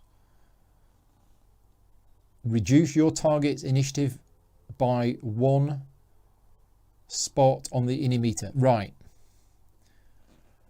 How does that work? Okay, it's an extension to the backup plan and it gives me another ability that I can use for 1 bones to reduce my target's initiative by 1. Okay, right. Is that any good? Is that any good? I don't know. But that's it. I'm at my maximum loot now. I can't have any more loot. Because, yeah, you can only have 4. Right. And then I'm going to recover, I think, because I'm on 1, 2, 3, 4 health. So I'm going to recover 3 health. Right. That is the end of day 5. Okay. So before we continue, just wanted to say a huge thank you to all of my Patreon supporters for making this month possible. For those of you who are watching this who are Patreon supporters of mine, thank you. This is all down to you. If you're not a Patreon supporter of mine, basically my plans for January were to take the month off from doing paid work. So yeah, I've basically taken the whole month off from doing any commissioned videos. I'm still doing a lot of videos, this being one of them, but they're all funded financially through the Patreon page. I'm just going to put on screen now a quick picture of what I've got planned for this week, just in case you're interested. Let me load it up. Right, these are my plans for this week. So obviously today we have Too Many Bones, live playthrough now, doing an unboxing of Cubitos later on today. I'm playing a computer game on Tuesday and Thursday. Tuesday and Wednesday I'm doing my Lord of the Rings Journeys in Middle-earth campaign. Wednesday night, Red Cathedral solo playthrough. Thursday, my Maracaibo campaign continues. Friday afternoon, Viscounts of the West Kingdom. And Friday evening, Keeper with special guest David Turtsey. So that's all those videos are being funded through the Patreon. Yeah, none of them are sponsored in any way. The other thing is I'm also doing a giveaway. So I'm doing 2 giveaways this month. The first one is for a copy of Too Many Bones, the base game. That's limited to Patreon supporters. So if you are a Patreon supporter of mine, at producer level and higher, you automatically get entered into that contest. You don't need to do anything. I will do the draw at the start of the month. If you are not a Patreon supporter of mine and you've thought about supporting me, then maybe this is the month. And if you already own a copy of Too Many Bones, you can still enter the contest because then you can just give it away to a friend. You know, they'll send it to wherever. The second contest that I'm running this month is open to the public. In other words, open to Patreon supporters and non-Patreon supporters. To enter that, you need to click on a link, which I'm about to put in the chat. If I can find it. Where is it? Here it is. I'm going to put a link in the chat now. That is to a Google form. That Google form will basically give you entrance to a contest, which is running from now until the end of the month. So if you're not watching this live, then you can still enter the contest, okay? You can enter the contest now if you're watching this live, but if you're not watching this live, as long as you enter the contest before it closes, which is midnight on the 31st of January, one lucky winner is going to win a copy of Undertow. And again, if you already own Undertow, you can still enter the contest because then you can give it away to a friend. So yeah, please enter the contest. And yeah, the more questions you get right, the more entries you get. And if you're a Patreon supporter, you also get a free entry for the second one. So there you go. Thank you very much to Chip Theory Games for donating those 2 prizes. Right, let's crack on. Day 6. Next encounter. It's a blue one. Okay, so we've got the second Tyrant encounter. Here we go. We have a goblin problem. Goblins everywhere. These locusts of Daylor seem to be growing in number at an alarming rate. No matter how many are cut down, others show up to take their place. It seems impossible to make a dent in their numbers. Exhausted and behind schedule, every minute wasted on these pesky things gives the Goblin King time to gather and send out reinforcements. Clearly a different approach must be found. This plague must be eradicated at the source. The unfortunate reality is that the most direct route means even more goblins. Right, okay, so we don't have a choice. It is the only option. We're going to gain a progress point, we're going to gain a training point, and we're going to gain a loot, but we're going to have a fight. The fight is baddie points, which is 6. Party of 1 or 2 add a 1-point goblin type baddie to the top. And this is persistent. Apply the following effect to every future battle you encounter that contains BQ baddie points. Add the last goblin type baddie that was defeated to the top of the BQ. Right, okay, here we go. Oh, Chris is going to become a Patreon supporter. Thank you very much, Chris. Favourite YouTuber. Awesome. Awesome. What I lack in some areas, I hopefully make up for in others. So yeah, so we're basically, we have a battle queue of 6. So that's a 5 and a 1 with the 5 on top. But then we are adding a 1-point goblin type baddie to the top. So I'm going to take a 1-point baddie. Is it a goblin? It's not. Is the next one a goblin? It's not. I'm going to keep looking until we find a goblin. No. Yes, found a goblin. I'm going to put the other ones back on top. Don't know whether I should have done that. This goes onto the top. And then from now on, every time we're in a fight, there is a goblin on top. Right, okay, I see. So here we go. In lane 1, we have a goblin bomber, which has got mischief and careless. So that's got 3 health. So number 1, 3 health. Ranged, lane 1, initiative 5. Right. Next one.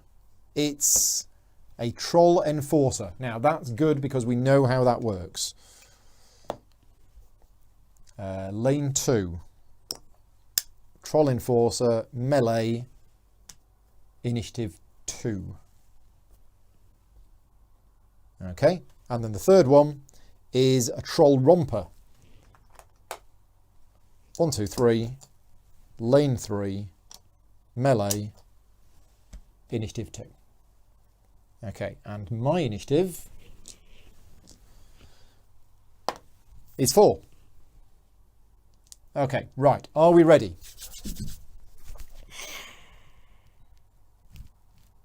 Are we ready? Do we need a plan? We need to decide where I'm going to start. So, now that goblin bomber is a bit of a pain. The blue one is going before me, and it's got range, so it's gonna attack me first. I could just ignore the goblin bomber, and eventually it will kill itself because it's careless. So it will occasionally drop bombs accidentally and die. This is the big one to be worried about. This is what's going to deal me a lot of damage. So do we put the poison on it? Laser pointer could be useful. So if I understand the laser pointer, I can drop that. I need a bone, but then I can drop that below me.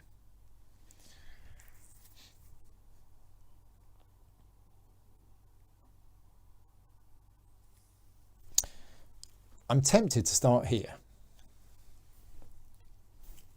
That's where I'm tempted to start. Okay, yeah, let's do that. As you're getting another loot, I could use the dart again. I was tempted. I've also got a fortunate discovery card here, so I can get the dart back again, because this is a tough. Well, what is it? This is a 5 and 2 wands. This isn't going to be the toughest fight. The fights are going to get tougher and tougher. So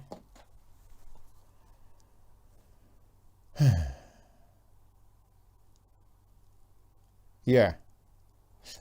I do have the Zap pack now.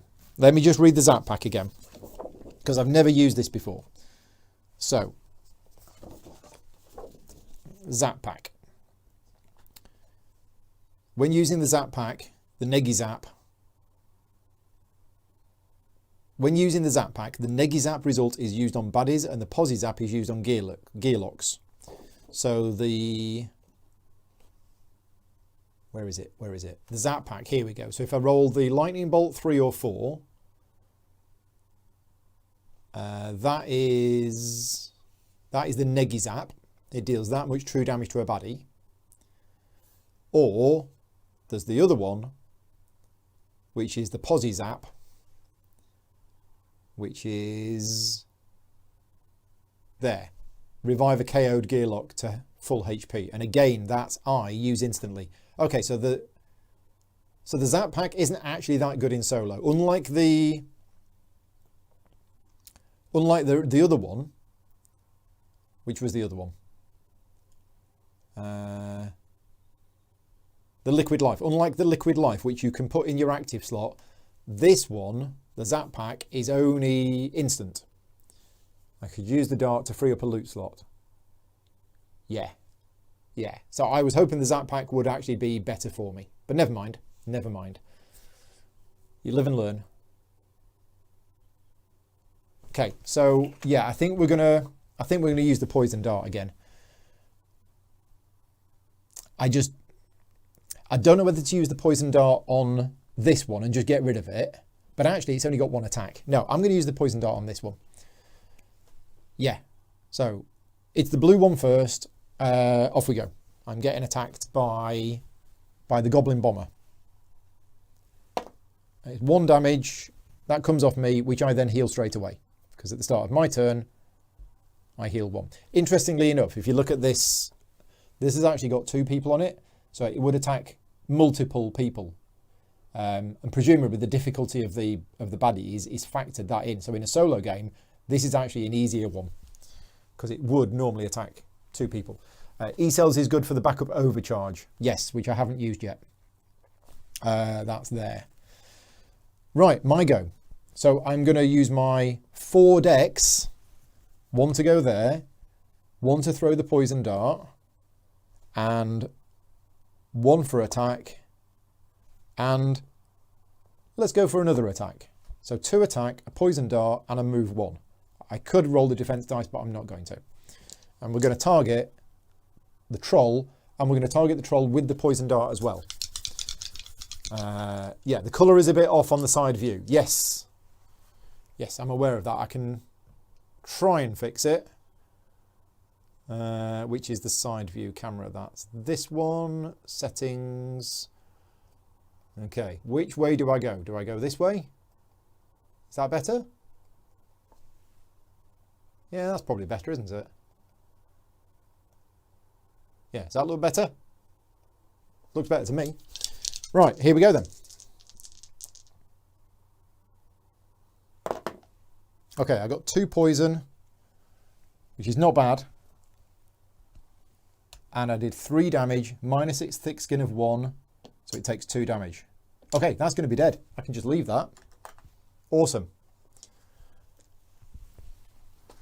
Can tell the difference now. Right, okay, cool. So, yeah. That was a good first round. I like that. Next is the purple one. It hits me. So it takes 2 damage. Then the poison ticks down to 1. That's going to die next turn. That's going to die at the start of its next turn. Oh, awesome. So it's only having 1 attack on me.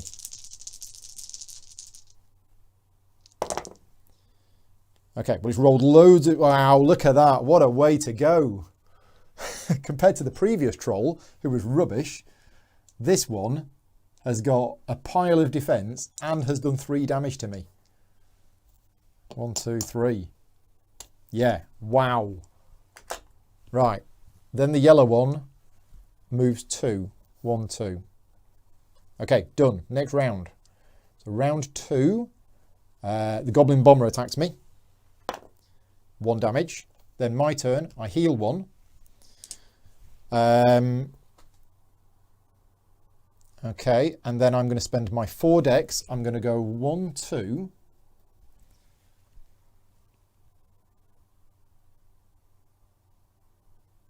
3, 4.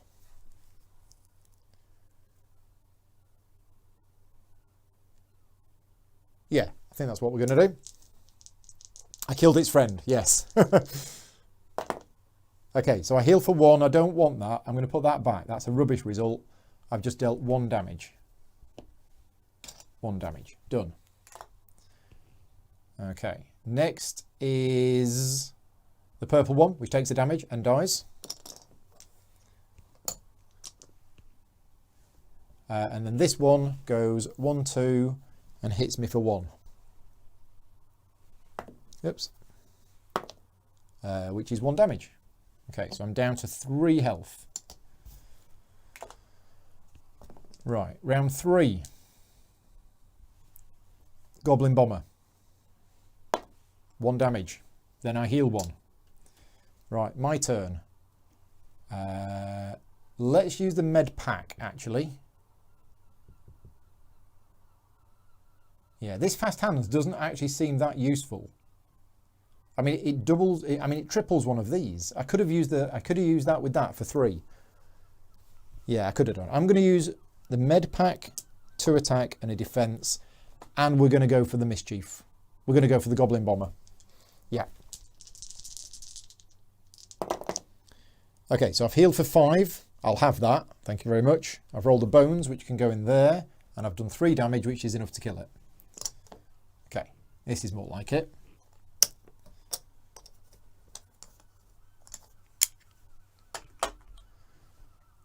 Heal for 5, which is actually only 4. 1, 2, 3, 4, because I'm already on 7. Okay. Now it's the Troll Bomber, not the Troll Bomber, the Troll Romper. Deals me 1 damage. Okay, that's fine. Next round, round 4. I heal for 1.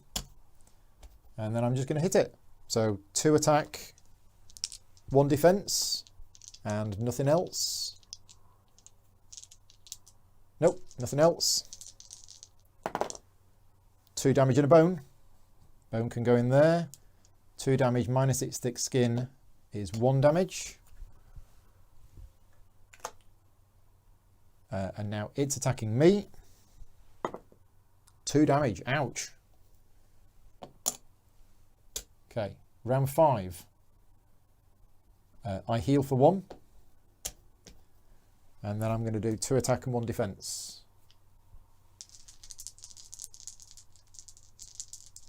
And I might as well use the medkit as well, so that I end up at the battle.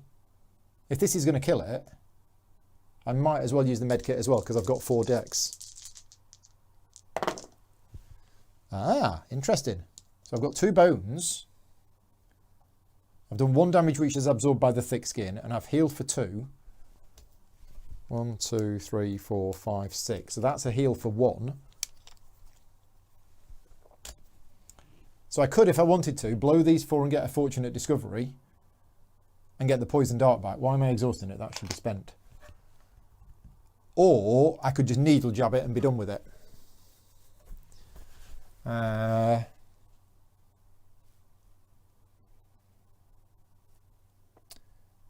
Or I could try and save up and try and get my innate +1. I think I might go for the innate +1. Yeah, so I probably shouldn't have used the med kit when I did. That's fine. That's fine. Right. Troll. 2 damage. Okay. Yeah. Shouldn't have used the med kit. Okay. Next round is a fatigue round. So I take a fatigue and then heal. And then this takes a fatigue. So he's going to die at the start of next round. And then on my go, I'm going to have 2 attack and a defense. And if I get 2 more bones, I've leveled up my innate +1. Yeah. Oh, that was a bone. So,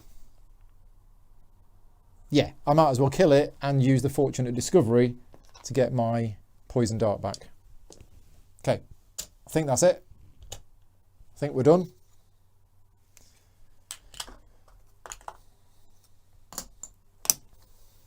Yeah, try for innate +1 and take FD if you didn't make it. Yep. Yep, that's what I did. Right, so these come back. The backup plan disappears because I used it. Those stay there. That stays there. That comes off. That comes off.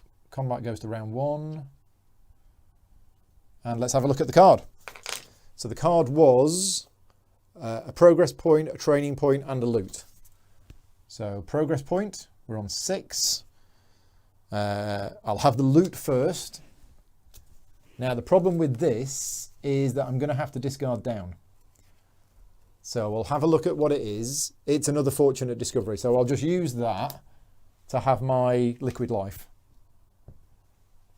There you go. So I've still got a spare fortunate discovery card. And then the training point. Now what's the training point going to be in this time? Probably toxins. Because this will put poison effects on my target. Now, toxins are not a consumable. So I can keep using them every battle, and they are double bones. Okay, so we're going to go for toxins. This is exciting now because I've not used this before. Have I stacked the deck? Yes.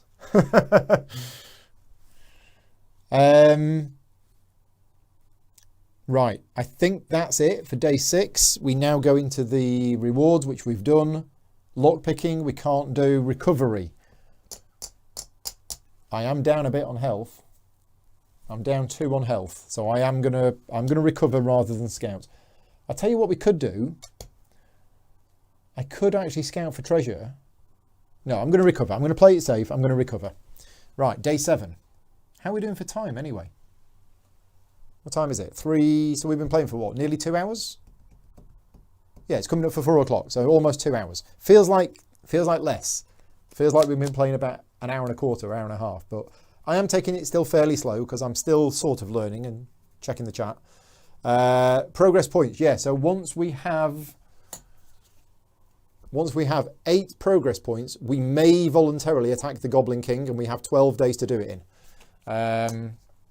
But you don't have to. You can keep going as long as you want, but you've got until day 12 to defeat the Goblin King. So, we have drawn Unwanted Affection on day 7. The day began innocently enough. I encountered a rare Gearlock family living a quiet life at the foot of a hill. Their child had been kidnapped by raiders days ago. Given our scarce population, I immediately set out on a successful rescue mission.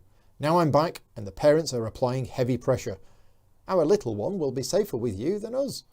It looks like you could use a companion anyway. You could use someone to help you scavenge food and water. Truth be told, the raiders paid me to take this little Gearlock back. The gold coins they handed me came with a warning that this youngling was unlucky. Okay, so what have we got? We could say, my skills are my companions. Okay, that's lame, but really, no thanks. The father is crushed and berates you for your decision. You feel bad. We permanently reduce our hit point stat die by 1 because you got sick from feeling bad. Okay, or we say, unlucky her.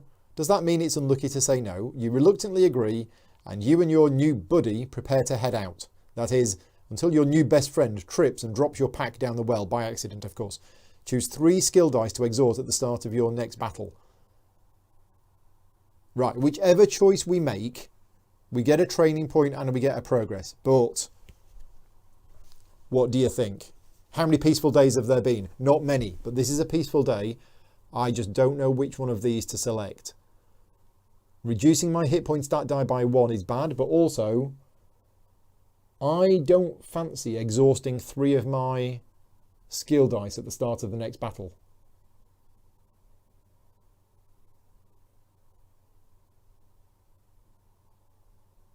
Unless I buy another skill dice now. But I think I need to up my hit points. Oh, I don't know. What do you think? Scott's saying first one.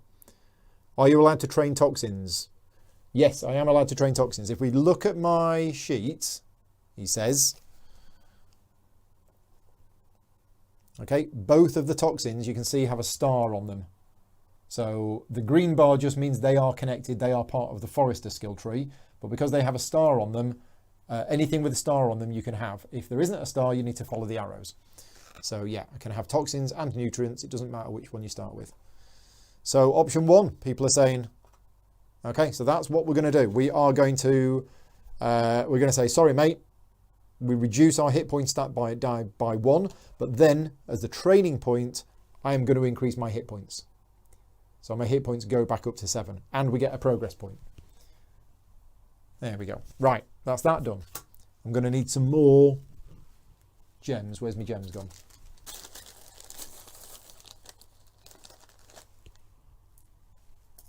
Okay, we are on 7 progress points. We now go through to the end of the day. We don't have any lockpicks. We could scout, or we could get rid of one of these things. This laser pointer doesn't actually seem that useful, to be honest. What do we want to do? What do we want to do? I'm going to scout. I'm going to scout and see what we get. I've rolled a 4, so I can look at a 5. Let's have a look, see what we've got. We've got a Griffin Howler. It's got 5 health, initiative 5, 3 attack. It's got dive, flight, and signal 1. Now, I think Jonathan was telling me that the flight rules have changed.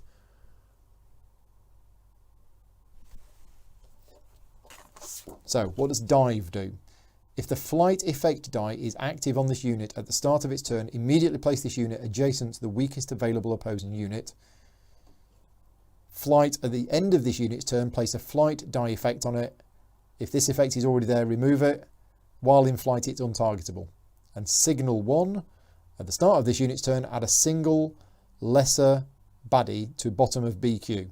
So this is a 5-point baddie. It will signal a 1-point baddie. So once per turn for 1 round, because it's signal 1. Mothball it. Okay, everybody's saying get rid of it. Okay, right, that's going to the bottom. Again, this is where the skill and the experience in the game comes in, which I don't have. So the chat is helping me determine whether you should put it to the bottom or not. When you're playing on your own, that's your call, but you need to look at it. And as I say, experience and knowledge with the game will help you determine whether you should do that or not. And I don't have that yet. Right, we are moving forward to day 8.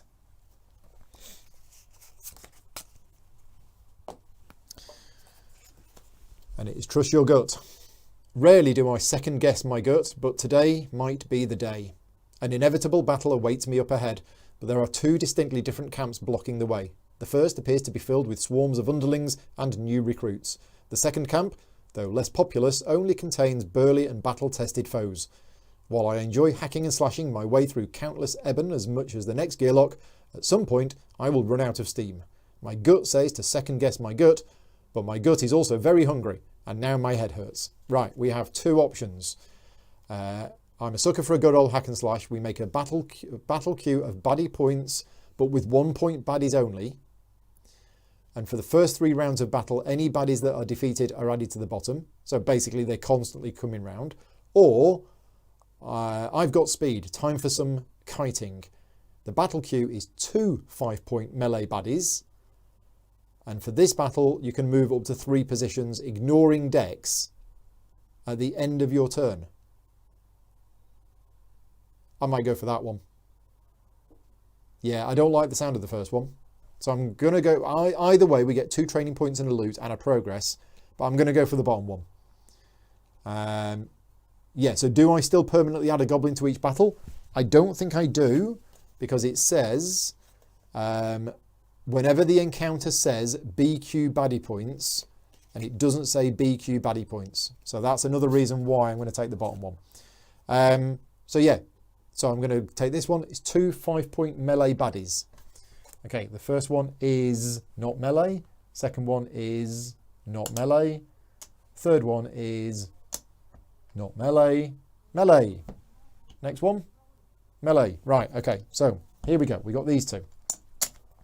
The first one is a Goblin Sapper. So this has got initiative 4. It's number 1, and it's got 5 health. 1, 2, 3, 4, 5. So we know how Mischief works, and we now know how Signal works, but it's got Mischief 2, which is nasty. So that goes there. This next one comes in on initiative 4. So they're both going to be going for before me, unless I roll good. It's got 6 health. It is number 2, and it's melee, and it's got Inspire 1 and Terrify. So this is an owlbear. So Inspire 1 says the next baddie on the ini meter takes their turn immediately. Oh, that's no good. And Terrify, after this unit is attacked, place a Terrify effect die on the attacking unit until the end of its next turn. If a unit has a Terrify effect die on it, it may not target any units with skill Terrify. After this unit is attacked, place a Terrify effect. Oh, right. So when I hit it, I become terrified, and if I'm terrified, I can't target any units with the skill Terrify. Right. Let's see what initiative we get. And you're right. If I get a 4, I'll go before them. If I don't, I won't. I got a 4. Awesome. I've rolled a 4 a lot on this dice. So this has been handy. Right, where am I going to start? And we've got all of these skills to use. Yeah. Now these are 2 5-point baddies, aren't they? Yeah, these are 2 5-point baddies. I'm going to get something good out of this. That signal is only going to last 1 round. The chance of me getting rid of it before it does the signal is almost 0. So attack and run, yes, because we have, I can ignore 3, I can move up to 3 positions at the end of the turn. So I just hit something and then run away. Yeah, now one of them is going to be able to hit me, but the other one is not. I think we're going to go for the Goblin first because of the Mischief. The Mischief is going to bother me. So we'll start there. Right, what am I going to do with my 4 decks? We can have 2 attack, we can have a defense. Toxins, we should use some toxins. First time using them. So it's basically like the poison dart, but it's a skill. They're not consumables. So yeah, let's put some toxins. And it's on the target. Yeah, on your target. Right, okay. Owlbear has more attack dice. Yeah, but only just. It has 4 rather than 3. It's the Mischief 2 that I don't like, because that's gonna knock off my defense dice. So yeah, I think this is it. I think this is going to be my 4 dice that I'm going to roll. I should use my dart on the owlbear. Oh, Mark's here. Hi, Mark.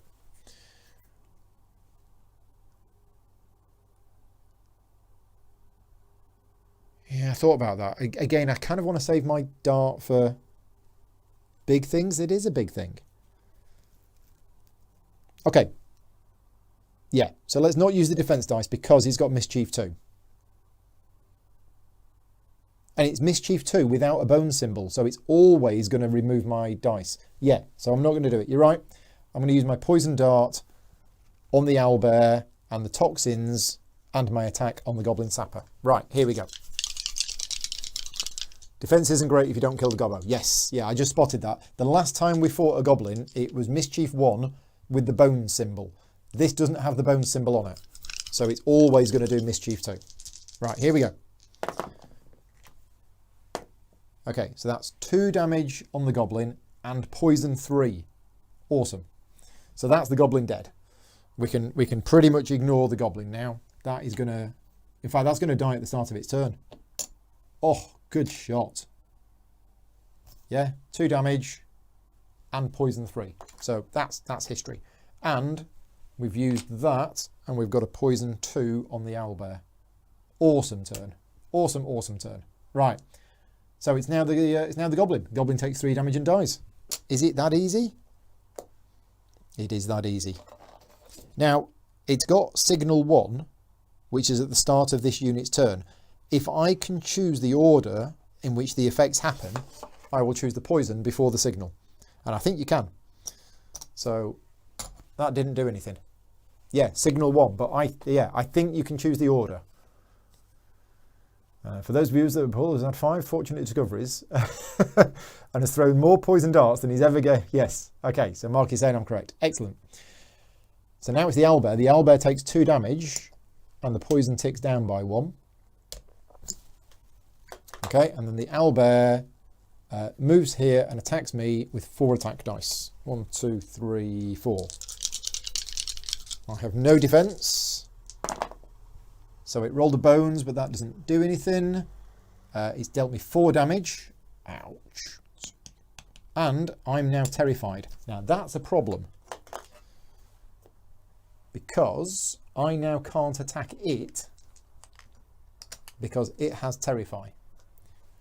And I'm terrified. Okay, so end of the round. That can come off. Round 2. I should have moved 3 away. Right, hang on. Yeah, I forgot I was supposed to move 3 away. Yeah, you're right, I forgot to move. So change that. That didn't happen. How much damage did it do to me? I think it did 4 damage, didn't it?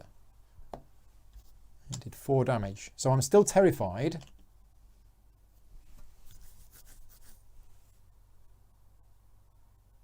Yeah, I'm still terrified because I hit it, but then what I should have done is I moved 3 away and then it moved 2. So it didn't actually hit me. Right, okay. There you go. We're all sorted. Whew. Right, next round, I can't attack it. But I do have 4 decks. So I could just go 1, 2, 3. Ah, it's not quite enough, is it? Oh, no, it is. Because I can go 1, 2, 3, 4, and then at the end of my turn, in fact, I'll go 1, 2, 3, and roll a defense die. Okay, and then I'll get my 3 free moves. And then does the Terrify come off? Until the end of its next turn. Yeah, so I'm no longer terrified. This now moves. It takes a damage from the poison and then moves. And can't attack me. Can I literally just now...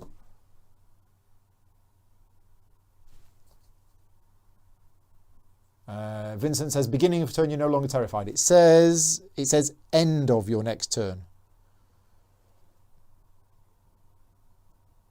If a unit has Terrify, yeah, until the end of its next turn. So it goes at the end of my turn. Right.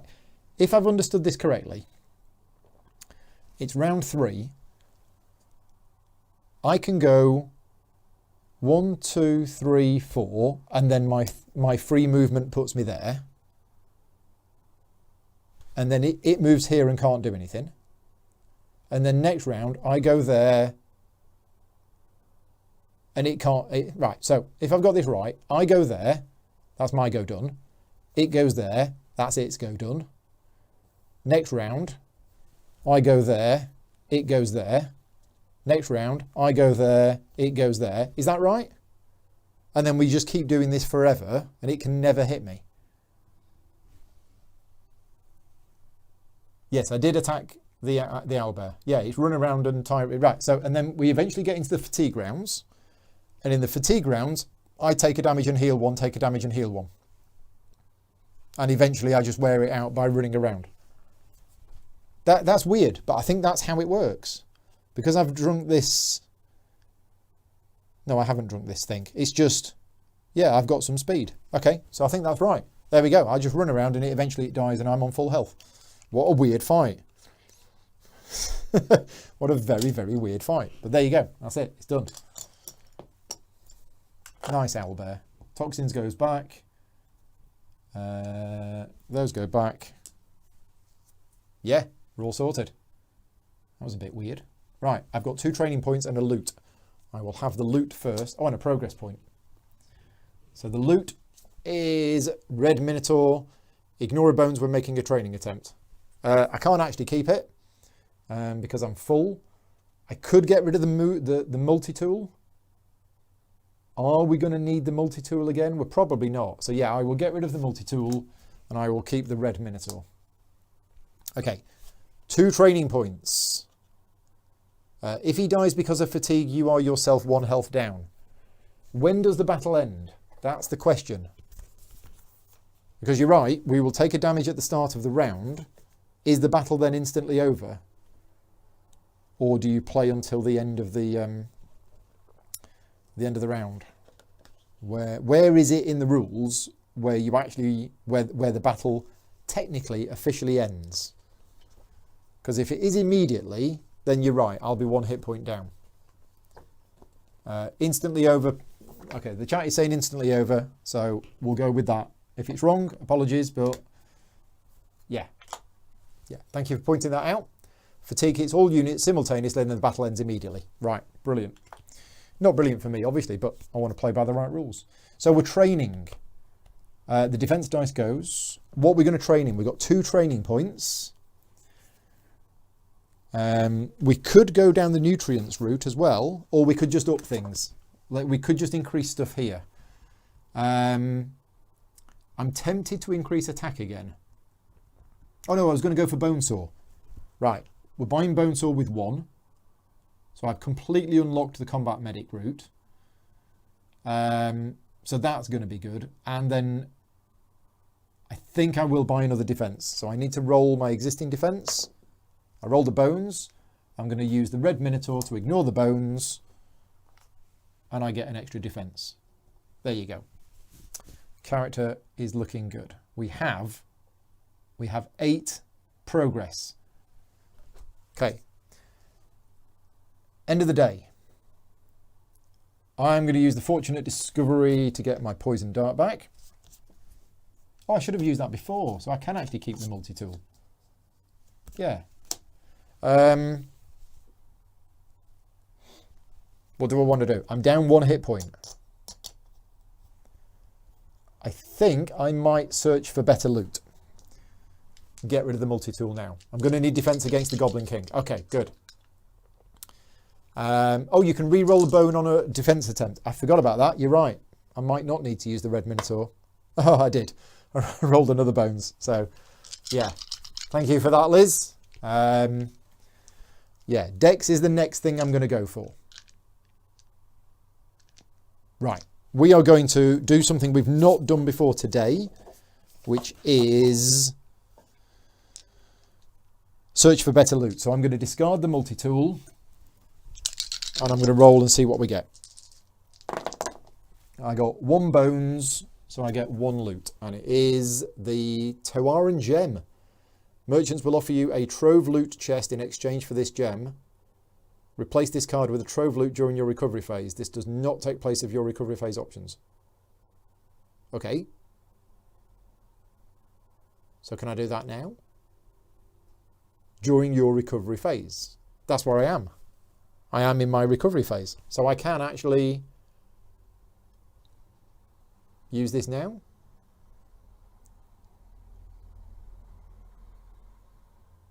Yeah, okay, right.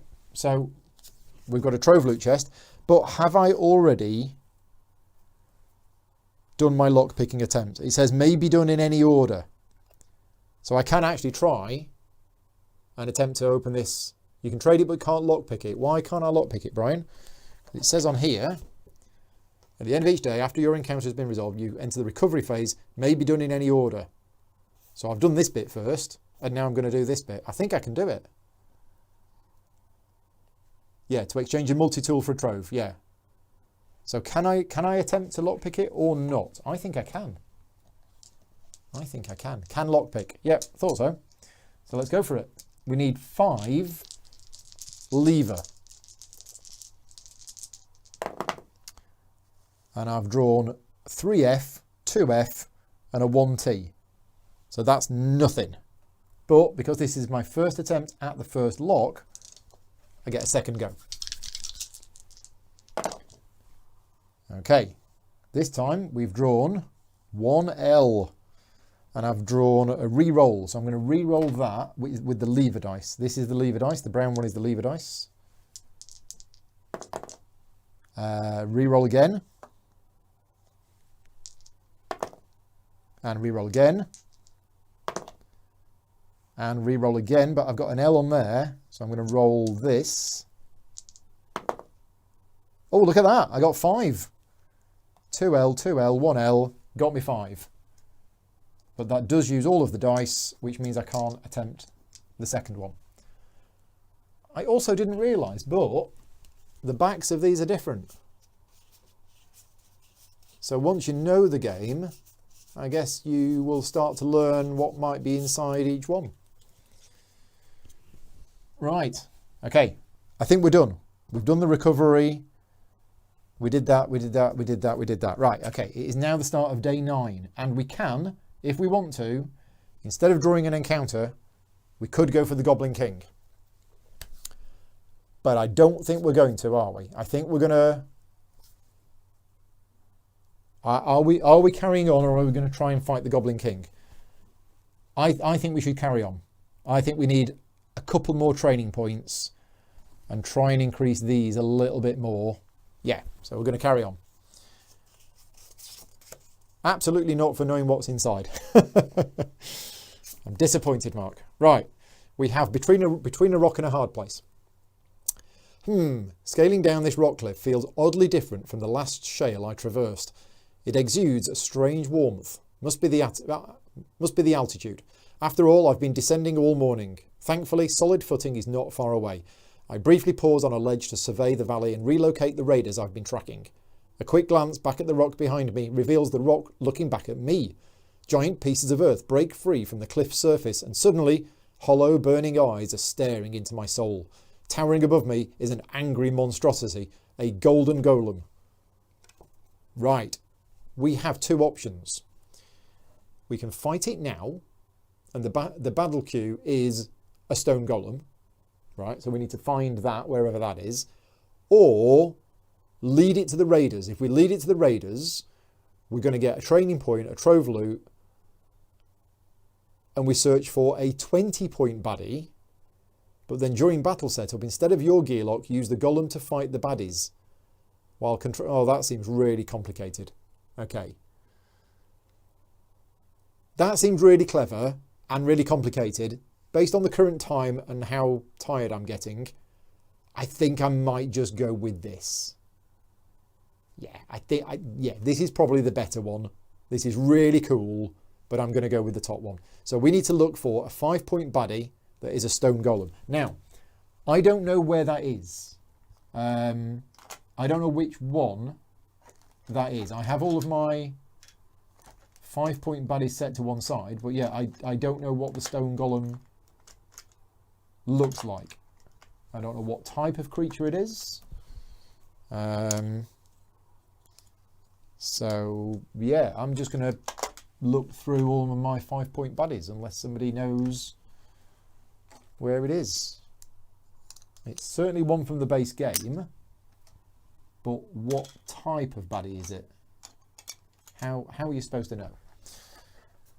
Should be in your stack. Okay.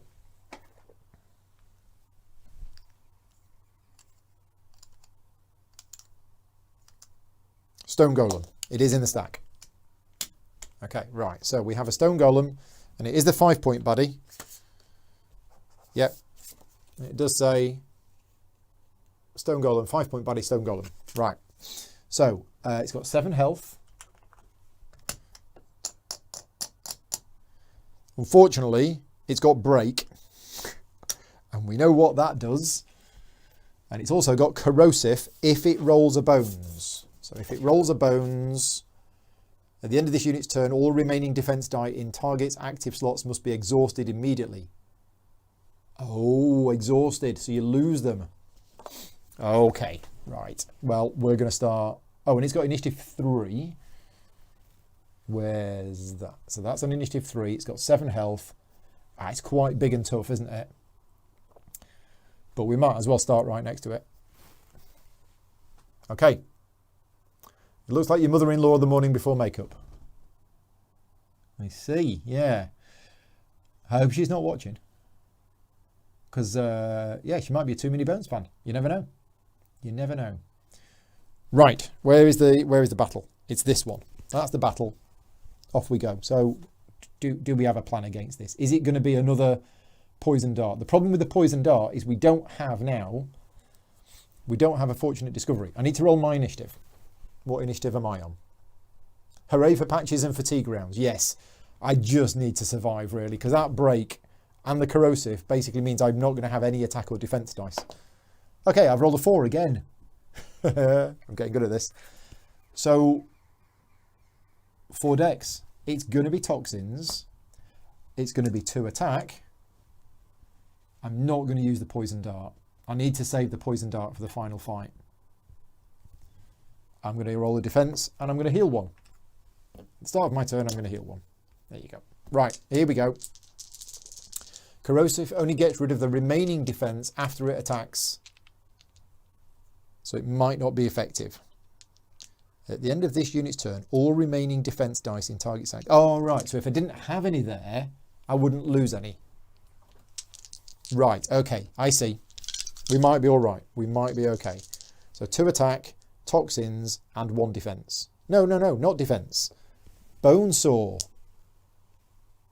Almost forgot I got my bonesaw then. Thank you, Brian. Yeah, I just remembered. Oh, what's this bonesaw? Right, here we go.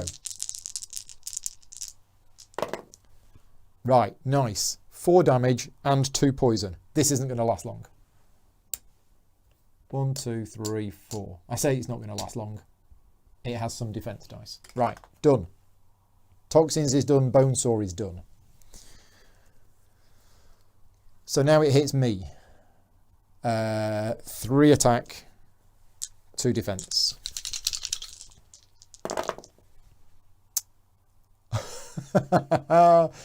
Ouch. So it's got 2 defense. Oh, it takes 2 damage at the start of its turn. And then the poison ticks down to 1. Yeah, it's dead next turn. It's got 2 defense on it and it hits me for 5 damage. 1, 2, 3, 4, 5. Okay. Don't use attack dice. Oh yeah, my attack dice are exhausted. Yeah, that's fine. Yeah, because of break. So I went in, hit it really hard. Everything broke. But I think this is fine. I think this is okay. Round 2, I get a heal at the start of my turn. Okay. I'm then going to use my med kit and my med pack. And I'm going to move 2 away just for the laugh of it. I heal for 7, so I go back up to full. Okay, and then on its turn, it dies from the poison. Is that right? I think that's right. This poison is fantastic. I mean, I was lucky with my initial hit, but I think that's right. I think that's done. Cool. So I get a training point and a loot. Okay, so the loot, Raider armor. Now somebody mentioned this in the chat earlier on. 1s on your defense dice may be upgraded to 2. Bones rolled on your defense dice may be converted to 1 defense, and it's heavy. Now heavy means it takes up 3 slots. So I can't really have this.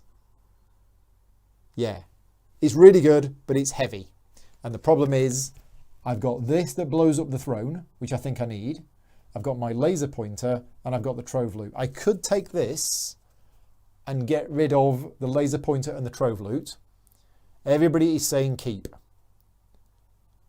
Is this that good?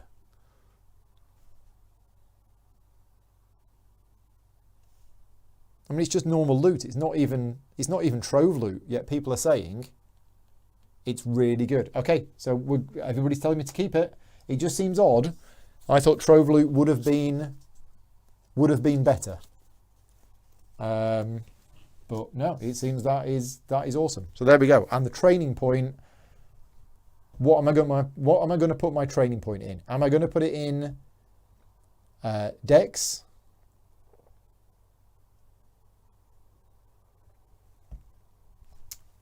Are we going to put it in Dex? I think, because somebody said, I think Andrea said earlier on today, that the bad guy at the end is going to knock me around the board. Therefore, I need lots of Dex in order to get back and attack it. So I'm thinking Dex for the last one. Dex and defense. Yeah, I only have one training point. So, okay, people are shouting Dex. That's what I was thinking. Okay, we are done. That is another progress point. Not that we need it. Recovery phase. I'm on full health, so I don't need to do anything. 1, 2, 3, 4, 5, 6, 7. Yep.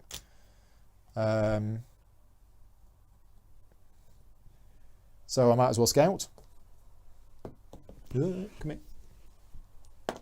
It's another 5. We're going to scout another 5-point baddie. Thick skin and inspire. I think I'm okay with that. Yeah, that can stay on top. Chris is saying you might not have enough time to open your trove and make good use of it, whereas the raider armor is instantly valuable. Yes, and that trove loot might have been rubbish. We don't know. Okay, that's going on top. So, day 10. Are we going to go for it now? Do we think we're going to go for it? The Goblin King has 9 health. Goes on initiative 5, so it's going to be going before me. It has boom and kaboom. Now, where are those explained? Those are explained on its card. No reason to scout. Oh, okay. So, boom, any damage dealt by the Goblin King is also done to units adjacent to the target. Right, so that's irrelevant.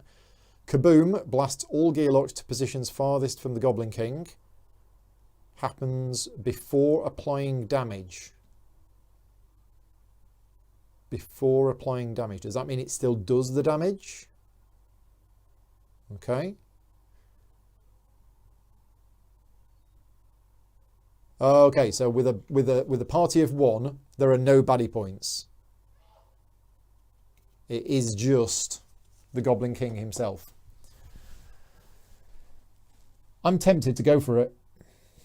Yeah, I think I'm going to go for it and we'll see what happens. So, because I'm doing it on day 10, which means if I fail, I've still got 2 other days to do it. So instead of doing the encounter, we are going to fight the Goblin King. So, let's read this. The Goblin King. Unpredictable in nature, the Goblin King has held tight control over the Warspire region through sheer terror.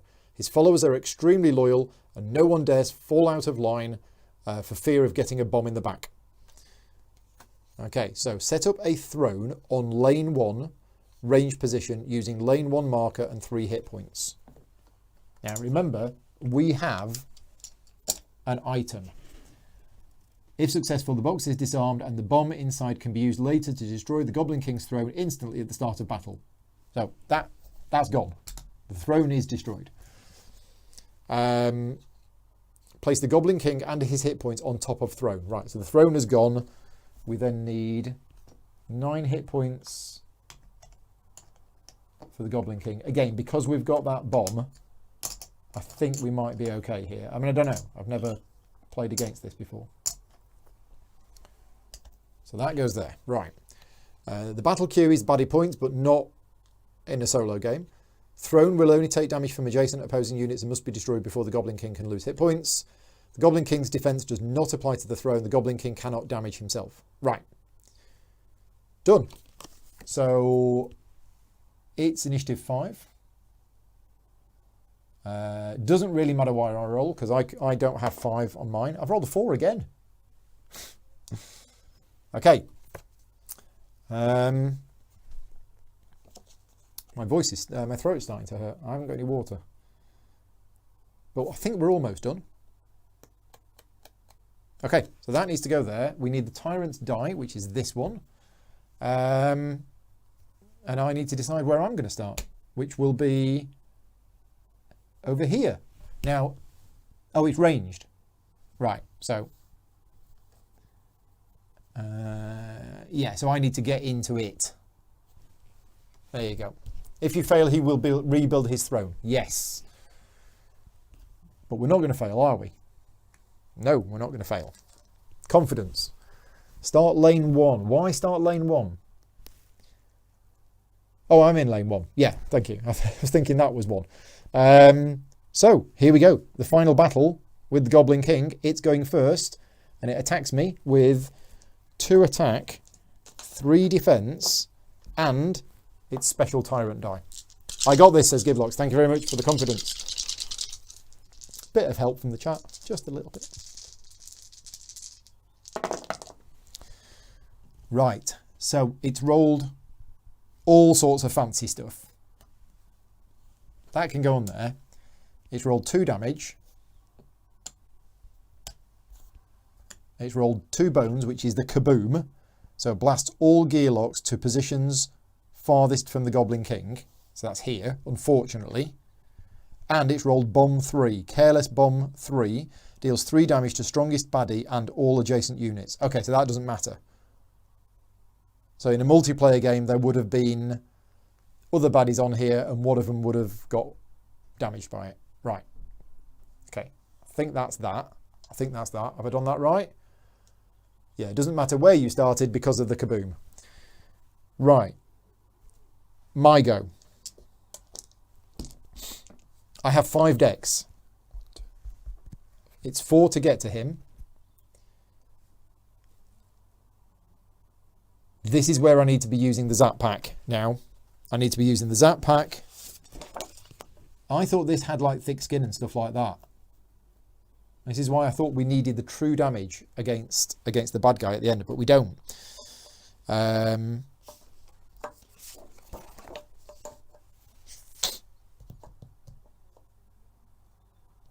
So I can throw the dart at him. But I mean, that's an obvious move. That's one of my 5 decks. I could just roll the defense. And hopefully he doesn't get a kaboom next turn. Otherwise, I'm not going to be able to get in there. I'm just going to literally be moving forward and doing one thing, and then it's going to knock me back. Toxins can only be done on my target. The Goblin King never hurts himself. Yeah, this is why I needed decks.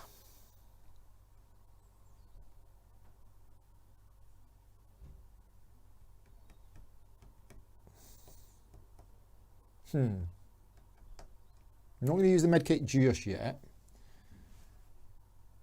I could use the liquid life, because liquid life I can slot it. That's 1, 2, 3, 4, and I'll move to here. So I'm not going to attack it this turn, and I'm going to hope it doesn't get a kaboom, although the chance of it getting one is quite high. Dart defense and the rest on move. Yeah, dart defense and liquid life. Yeah, that's what I've done. Dart defense, liquid life, and 1 point of move. Right, okay, here we go. Shoot him with the dart. Okay, I got 2 on the dart. Do I keep re-rolling until I get a 3? Because he can't heal. I think I might save that. Yeah, I'm not going to use the poison dart on a 2. 1s on defense can be upgraded to a 2. So that's a 2 there and a 2 there from my Raider armor. And bones rolled on your defense dice may be converted to 1 defense. That's awesome. And that is going to get slotted into there. Right. We're good. That's what I'm doing. Round 2. It's going next. It's only rolling 2 attack and 2 defense this time. And its special die. Okay. No bones. Yes. Now it does have 2 extra defense dice on it. I take 3 damage. Oh, no, hang on. That's this. Okay, but then we've got a horn. Call for help. Add baddie to bottom of BQ. It's a 1 point baddie. So that goes to the bottom of the BQ. That's going to come in at the end of the round. Right, so my go.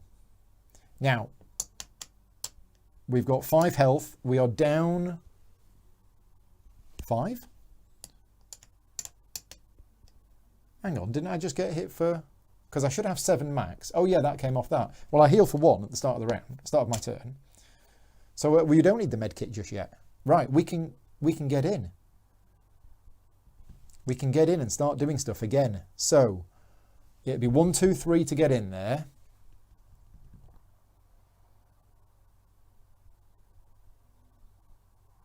I can't do the toxins and the poison dart, can I? No. No. I cannot do the toxins and the poison dart. Well, I can, but one replaces the other. So that was silly. Let's do the toxins now. So I'm going to go 1, 2, 3, 4.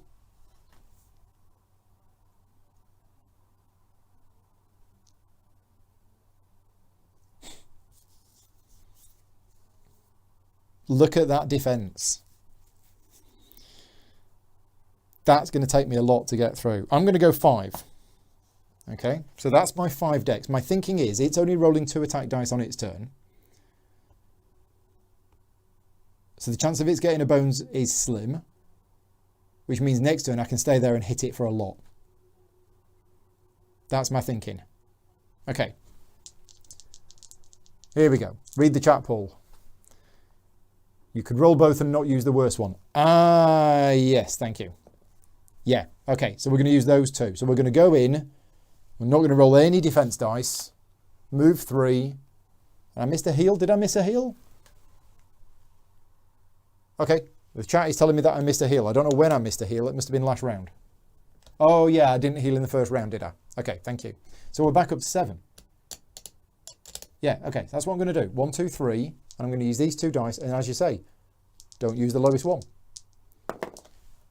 Okay, I've rolled a 2 and a 2. So I'm good. Oh, and there's a 3 on the poison one as well. Oh, there's a 3 on the toxins.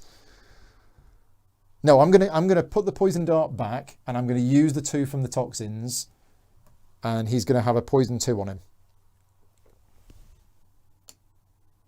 Okay, right. End of the round.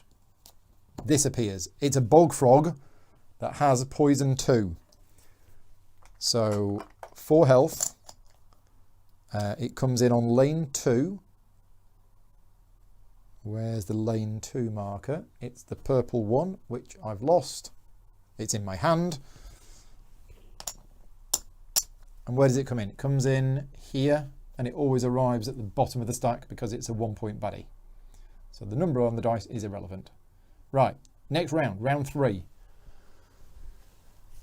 Yeah, poison dart was better to keep. That's what I thought. That's what I thought. Right, okay. So, here we go. It takes 2 damage. And the poison ticks down to 1.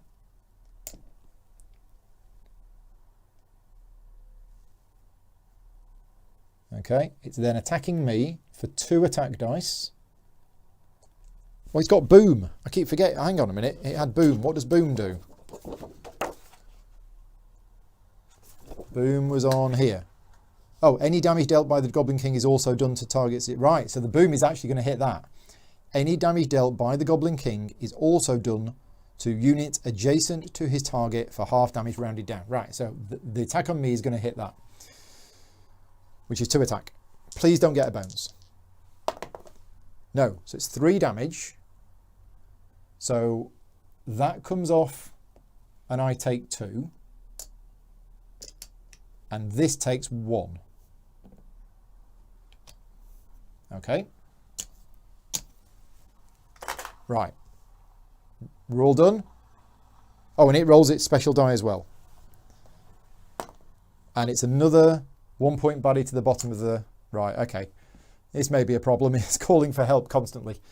My go. I'm going to heal 1 at the start of my turn. So I am now on...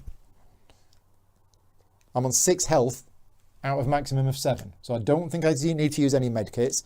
I think this is the turn I need to hit it for as many as I can and get rid of those defense dice and not use the poison dart. Oh no, I could use the poison dart because if I get a 3, I could keep it. Or do we go for the bog frog? The zap pack is true damage. Zap pack, thank you. So we've got 5 decks. Poison dart for 1, zap pack for 2, bone saw for 3,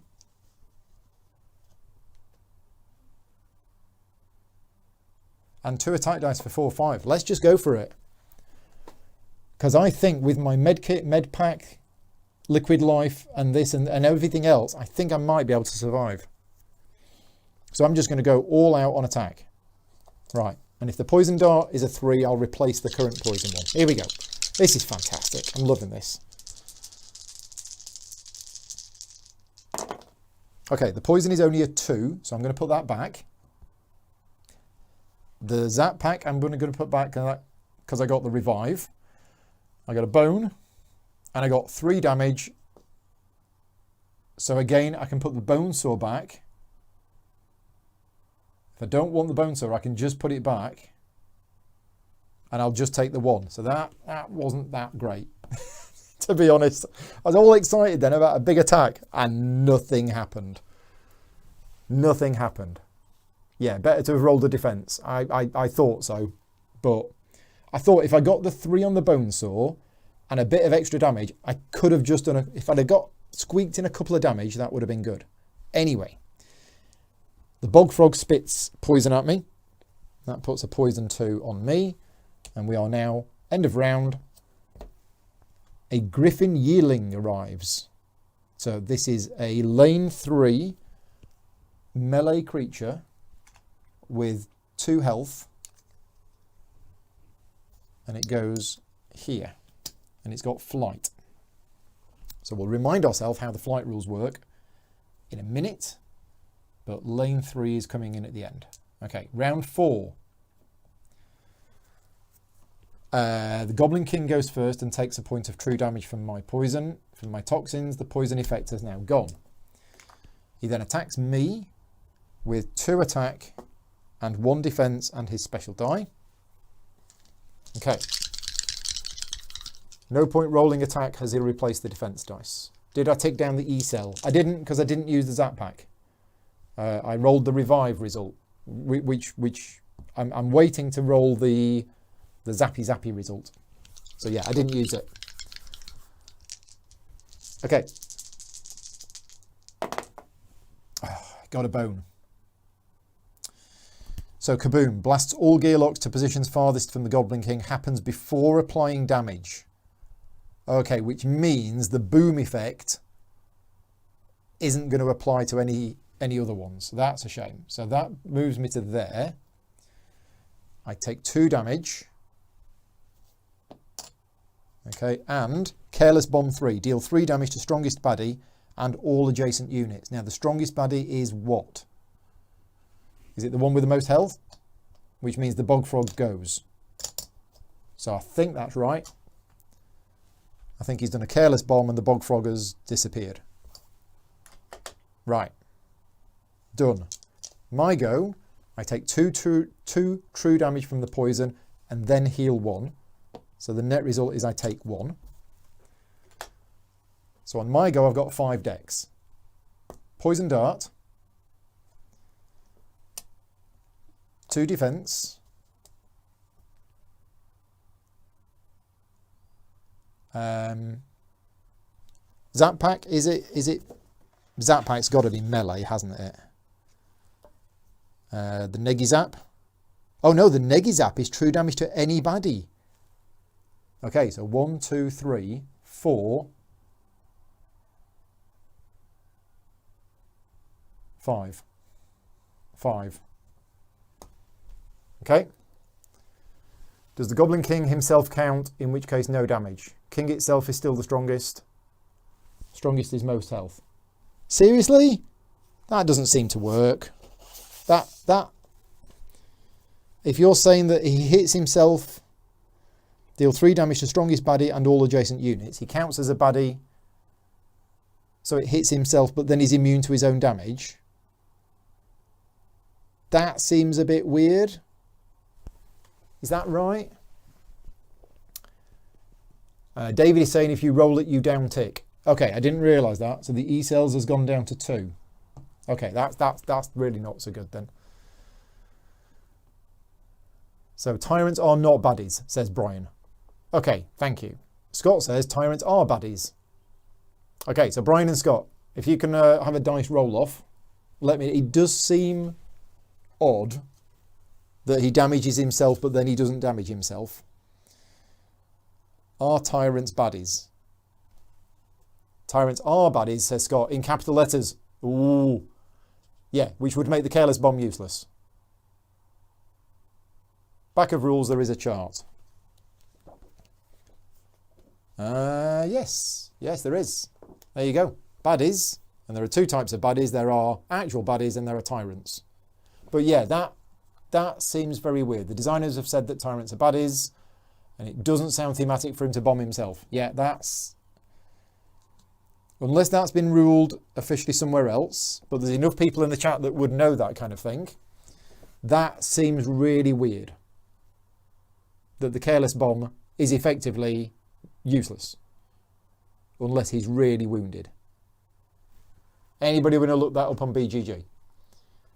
And yes, I am already in the tyrant fight, George.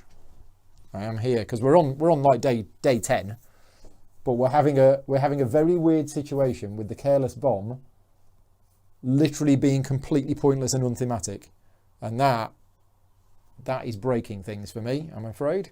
That just seems very, very odd. I would be expecting some official ruling to say he doesn't count himself with regards to the bomb. But if them's the rules, he's going back on there, unfortunately. Unless somebody tells me otherwise. Yeah, a tyrant is a baddie, we know that. But, yeah. Yeah, page 15 in the rulebook. What does page 15 in the rulebook say? Page 15 in the rulebook.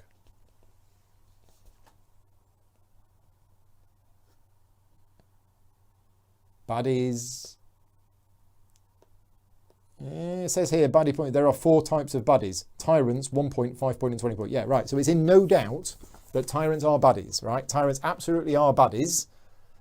But Mark is saying it is thematic. He's crazy and he kills his subjects when he's dying, according to BGG.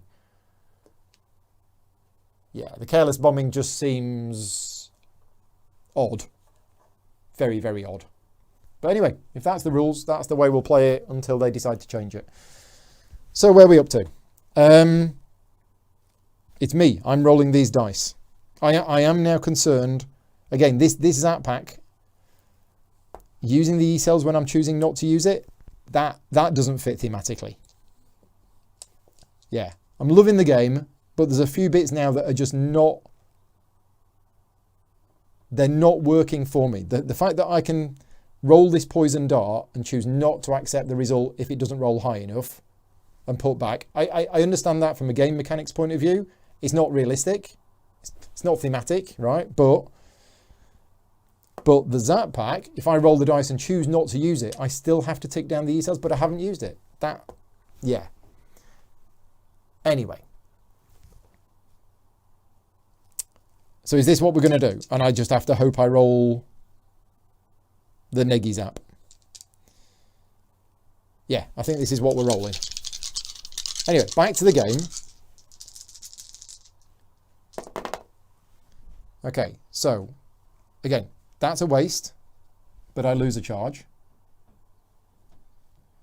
I heal for 1, which is not very good. So I'm going to triple it using my fast hands to 3. Okay, I've rolled the bones, which go... Right, it can go in here. I could upgrade it to 1 defense if I want to, but I don't want to. I'm going to put it in there as a bones. The 1 becomes a 2. And then I'm going to do the 2 poison. Am I going to do the 2 poison? Or am I going to keep rolling to try and get the 3? I think at this point... Oh, this is actually quite tricky. And I assume adjacent is only orthogonal.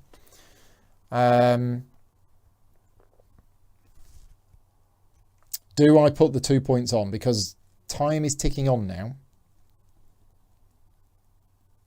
We're going to start getting into the fatigue rounds. Do I poison it or do I not poison it?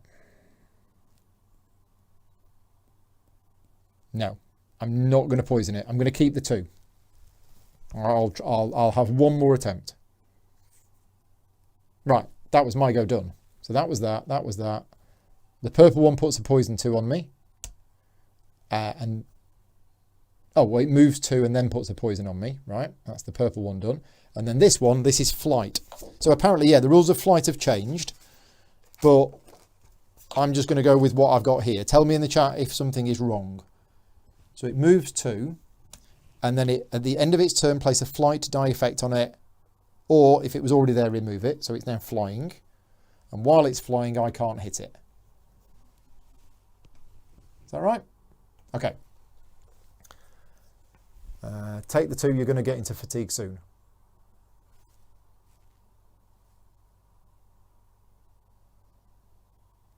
Yeah. No, you're right. Yeah. We'll use the poison dart. You're absolutely right. Thank you. Rather than holding out for the 3. Okay. So we're all done. End of the round. Round 5. It takes 2 points of damage from the poison. And then it ticks down. The poison ticks down by 1. Okay. And then it's doing an attack on me. So it's 2 attack plus 1 defense. Plus its special useless die. Okay, I say useless. It summons another 1 point baddie. It's done 3 damage to me, and it's got another shield. But no bones. So 1, 2, 3. Ouch, ouch, ouch. Okay. Right, done. My go. I take 2 damage at the start of my turn, but then I heal 1. And the poison ticks down to 1. Okay, so on my turn, I am going to use the... Yeah, we're kind of running out of stuff, aren't we? Oh, no, wait a minute. I've got 2 defense. Chat is probably saying I've got defense. Yes, thank you. There we go. Right. So I've got 1, 2, 3, 4 health. It's a bit too soon for the med pack, isn't it? Oh, it's a little bit too soon. So, and I've got this backup plan here, but I kind of want to get a 3rd one. I want to get the needle jab. Maybe this time I just try and get rid of this bog frog. Because I'm right next to it. And he's got no defense. So I think that's what we'll do. I got 5 dex. One of my no, I've no active defense dice. So I could just do 2 attack, 2 defense, and a partridge in a pear tree. And the zap pack. Yeah, we'll do 2 attack, 2 defense, and the zap pack. Cross fingers for the zap pack.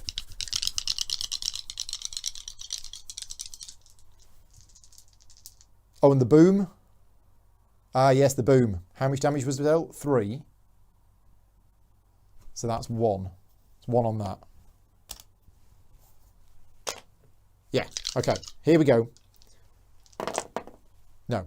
So the E-cells is done, and the zap pack was completely useless. All of that effort.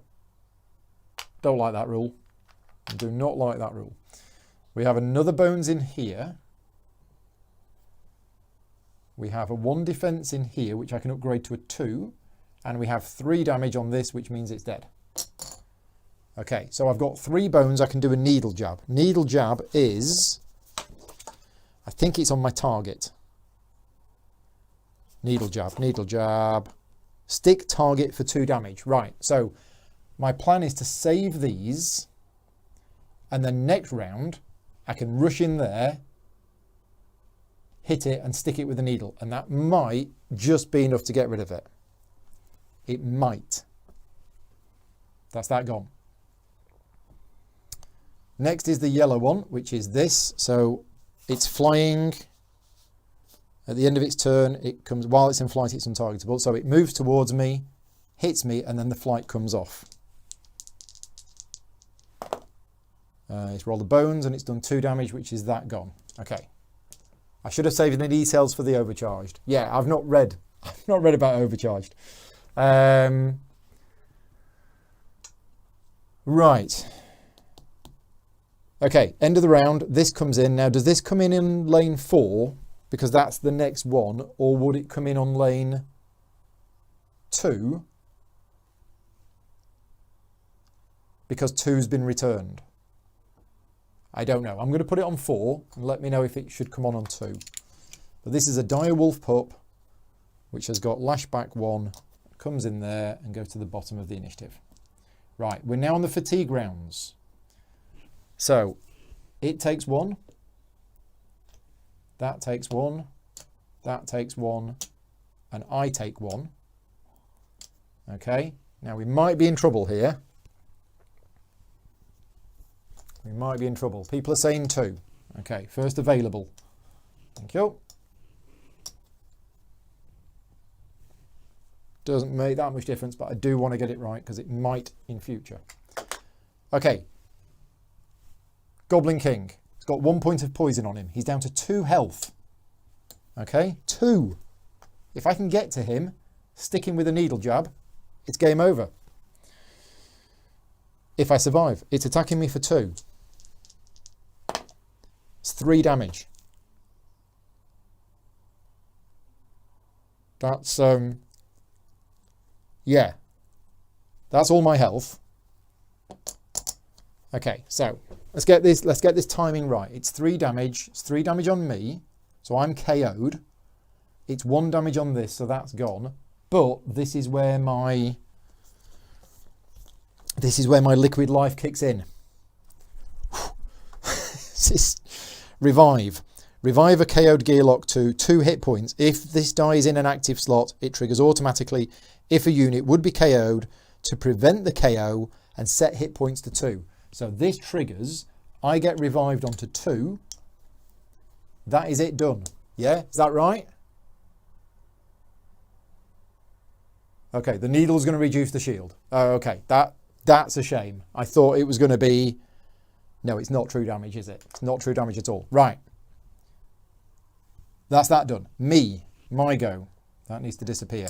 I take 1 damage from the poison, but then I heal 1. I'm on 2 health. I have 5 decks. 1, 2, 3, 4. Only gives me 1 dice to use. So I can't do that. And I can't use the Zap Pack anymore because I don't have any E-sales. So I'm going to roll the Med Pack and 2 defense. Where's all the other defense dice? Med Pack, 2 defense, and then move 2. But I don't really want to get in the way of this thing. But I'm going to have to. I'm going to have to get in there. Yeah, I mean, I could hit this as well. But I'm not going to because it's got lashback 1. I'm going to try and ignore that. So I moved 2. I've got 2 defense, which I can have. And I've got the med kit. Heal with the battle plan. Yeah, I'm... Oh, because it's going to probably die in 2 rounds anyway. This is a bit of a gamble, but I'm thinking of surviving 1 more round. If these defense dice work out okay, I can survive 1 more round, and then next round I can rush in, attack it with everything, and the needle jab might be just what I need. That's what I'm thinking about. Okay, so these get upgraded to 2s because of the Raider armor. That Raider armor is insanely powerful, and I heal for 3. Do I want the 3? It's the worst result, but I'm taking it. Heal for 3. I'm on 5 hit points. Okay, that's me done. The wolf pup hits me for 1. Did I forget to roll its dice last turn? I think I forgot to roll its dice. Yeah, when it attacked me, I'm pretty sure I forgot to roll its dice.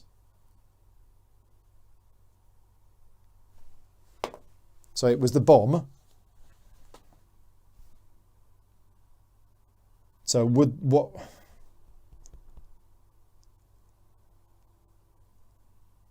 Right. Okay.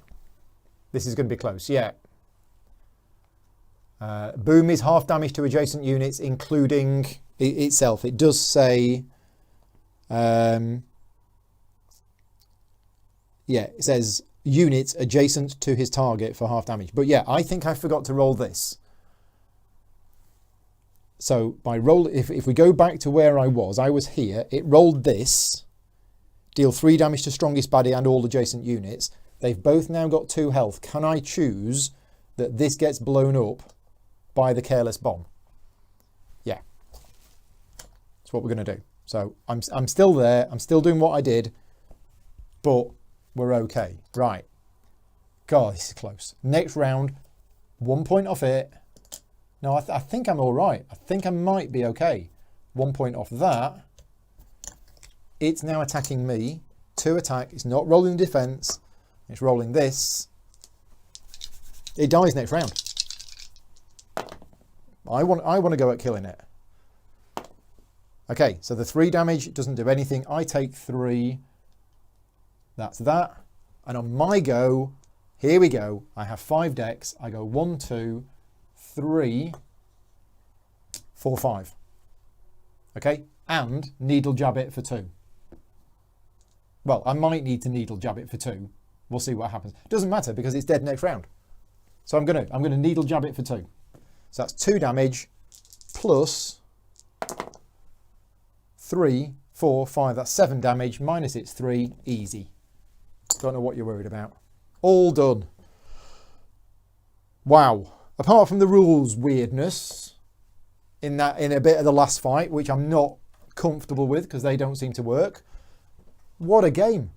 This is amazing. I said it on Friday and I'll say it again now, and I've enjoyed it more today than I did on Friday. Friday was I'm still on the learning curve, as you can see by oh yeah, let's celebrate. Hey. I'm still on the learning curve for this game, and I will still be on the learning curve for this game for a long time. But Friday was some very big steps up that learning curve, and by the end of Friday I was loving it and I felt comfortable with it. And the plan is that I play this regularly for the month of January so that it sticks in my head, because this is a game that deserves the time spent to learn it, and I am getting there. I am absolutely getting there. Poison Dart has been brilliant, and yes, the game has been much smoother. Friday, obviously Scott was there really helping with the rules, and I was looking into the chat. Today I was still looking to the chat and I still missed a couple of things, but overall I felt this went a lot better and a lot smoother. Right, I am not due to play this again this week, right? As much as it pains me, because I'm loving this now and I want to play it more. You saw my plan for the week. Goblin Queen next Monday. Is the Goblin Queen even more? So yeah, my plan for the week is this. I don't really have any other time to fit in another one. Trust me, if I can, I will. Okay? Because part of my January plan is to not work 12 to 15 hours a day. And when I say work, although this is not being paid for, doing these streams is a lot of preparation. It's a lot of time. And obviously, I'm don't want to word it this way, but I'm effectively losing loads of money by taking January off work to produce this content. I'm happy with that. That's why I'm not complaining about it. But what I'm trying to do in January is have a bit of me time. So Monday night, you will notice I have nothing planned in for Monday night, Tuesday night and Thursday night. That is my personal time. Bit of time with Vicky, time in front of the TV, catch up on some TV. Because whilst I love doing these live streams, it is quite tiring and it is quite exhausting. And my adrenaline levels go quite high. So I need a bit of time off. Anyway, if it weren't for that, I'd be doing this again straight away tonight. 5 o'clock. The question was I going to be finished by 5 o'clock? And the answer is yes. So I don't think I'm going to fit in another one of these next week. Okay. I am now just going to look at my plan for next week. Let me just open up my calendar for next week and see what my plans are there, because I'm changing my plans. My plans only get finalised on a Monday morning. They are roughly planned for next week, but then on the Sunday night and the Monday morning, they change. So we're now looking at week commencing the 25th. Okay, I can tell you now, I have Too Many Bones booked into my calendar for 2 o'clock next Monday. Okay, so same time, same place, next Monday, I have Too Many Bones booked in on the 25th. I will be asking my Patreon supporters what they want to see. Do you want to see another solo playthrough? I quite fancy now playing a different character, okay? Do you want to see me play 2 characters? Which might be a little too much for my little old brain, but with the help of the chat, we might be okay. Or do you want to see me solo with one of the other gear locks? I'm tempted to use either Nugget, which Scott played on Friday, or do I play another gear lock from the base set? Do I play against a different tyrant? What do I play? I don't know. All I can tell you is I will be back 2 o'clock GMT next Monday with Too Many Bones, and then I might try and get in another one next week as well, because I wanted to do at least 3 this month, maybe 4. Next Monday will be the 3rd one. Stick with solo, says Scott. Solo with a different gear lock. Okay, that's what I'm going to do. Gasket or darts next, or solo with 40 days. Okay, lots of choices. Lots of choices. But yeah, I'll be back next Monday and I'll decide what I'm going to do between here and now. One final thing, just don't forget, 2 contests running this month. You can win a copy of the base game of Too Many Bones if you are a Patreon supporter of mine at producer level or higher by the end of the month. You got automatically entered into that contest. You can win a copy of the base game. Alternatively, or as well as, you can enter another contest, which I'm just putting a link to in the chat right now. Where's the thing? Where's the thing? There's the thing. Right, link is going in the chat right now. This is another contest that I'm running. This is to win a copy of Undertow. You do not need to be a patron supporter to enter this contest. If you are a patron supporter, you get an extra entry into the hat. But basically, click on the link in the form, click on the link in the chat, takes you to a Google form. And if you already own a copy of the game, enter the contest anyway. Spread the word. Anybody can enter the contest. But obviously, I'm trying to tie into it to views on the videos, because that's the one thing that is the problem with my channel at the moment, is the views on the videos just, they're not there. So thank you very much to everybody who's watching these videos. Really appreciated. Spread the word. Yeah, we need to get the views up if I can. All of the money goes to charity. So I don't make any money by extra views. It just means more money is raised for charity. But yeah, so copy of base game for Patreon supporters, copy of Undertow. That's everything. I will be back in 55 minutes with a live unboxing of Cubitos, a new game from John D. Clare and Alderac Entertainment. I will be putting this away, tidying this up, and then yeah, I'll be back later on today with an unboxing video. But for now, I will say thank you very much for watching. Thank you for bearing with us with all the technical issues with the chat. No technical issues with the software today, which has been good. And I'll see some of you next Monday for more Too Many Bones, but I'll see some of you later on for more videos. Cheers, everyone.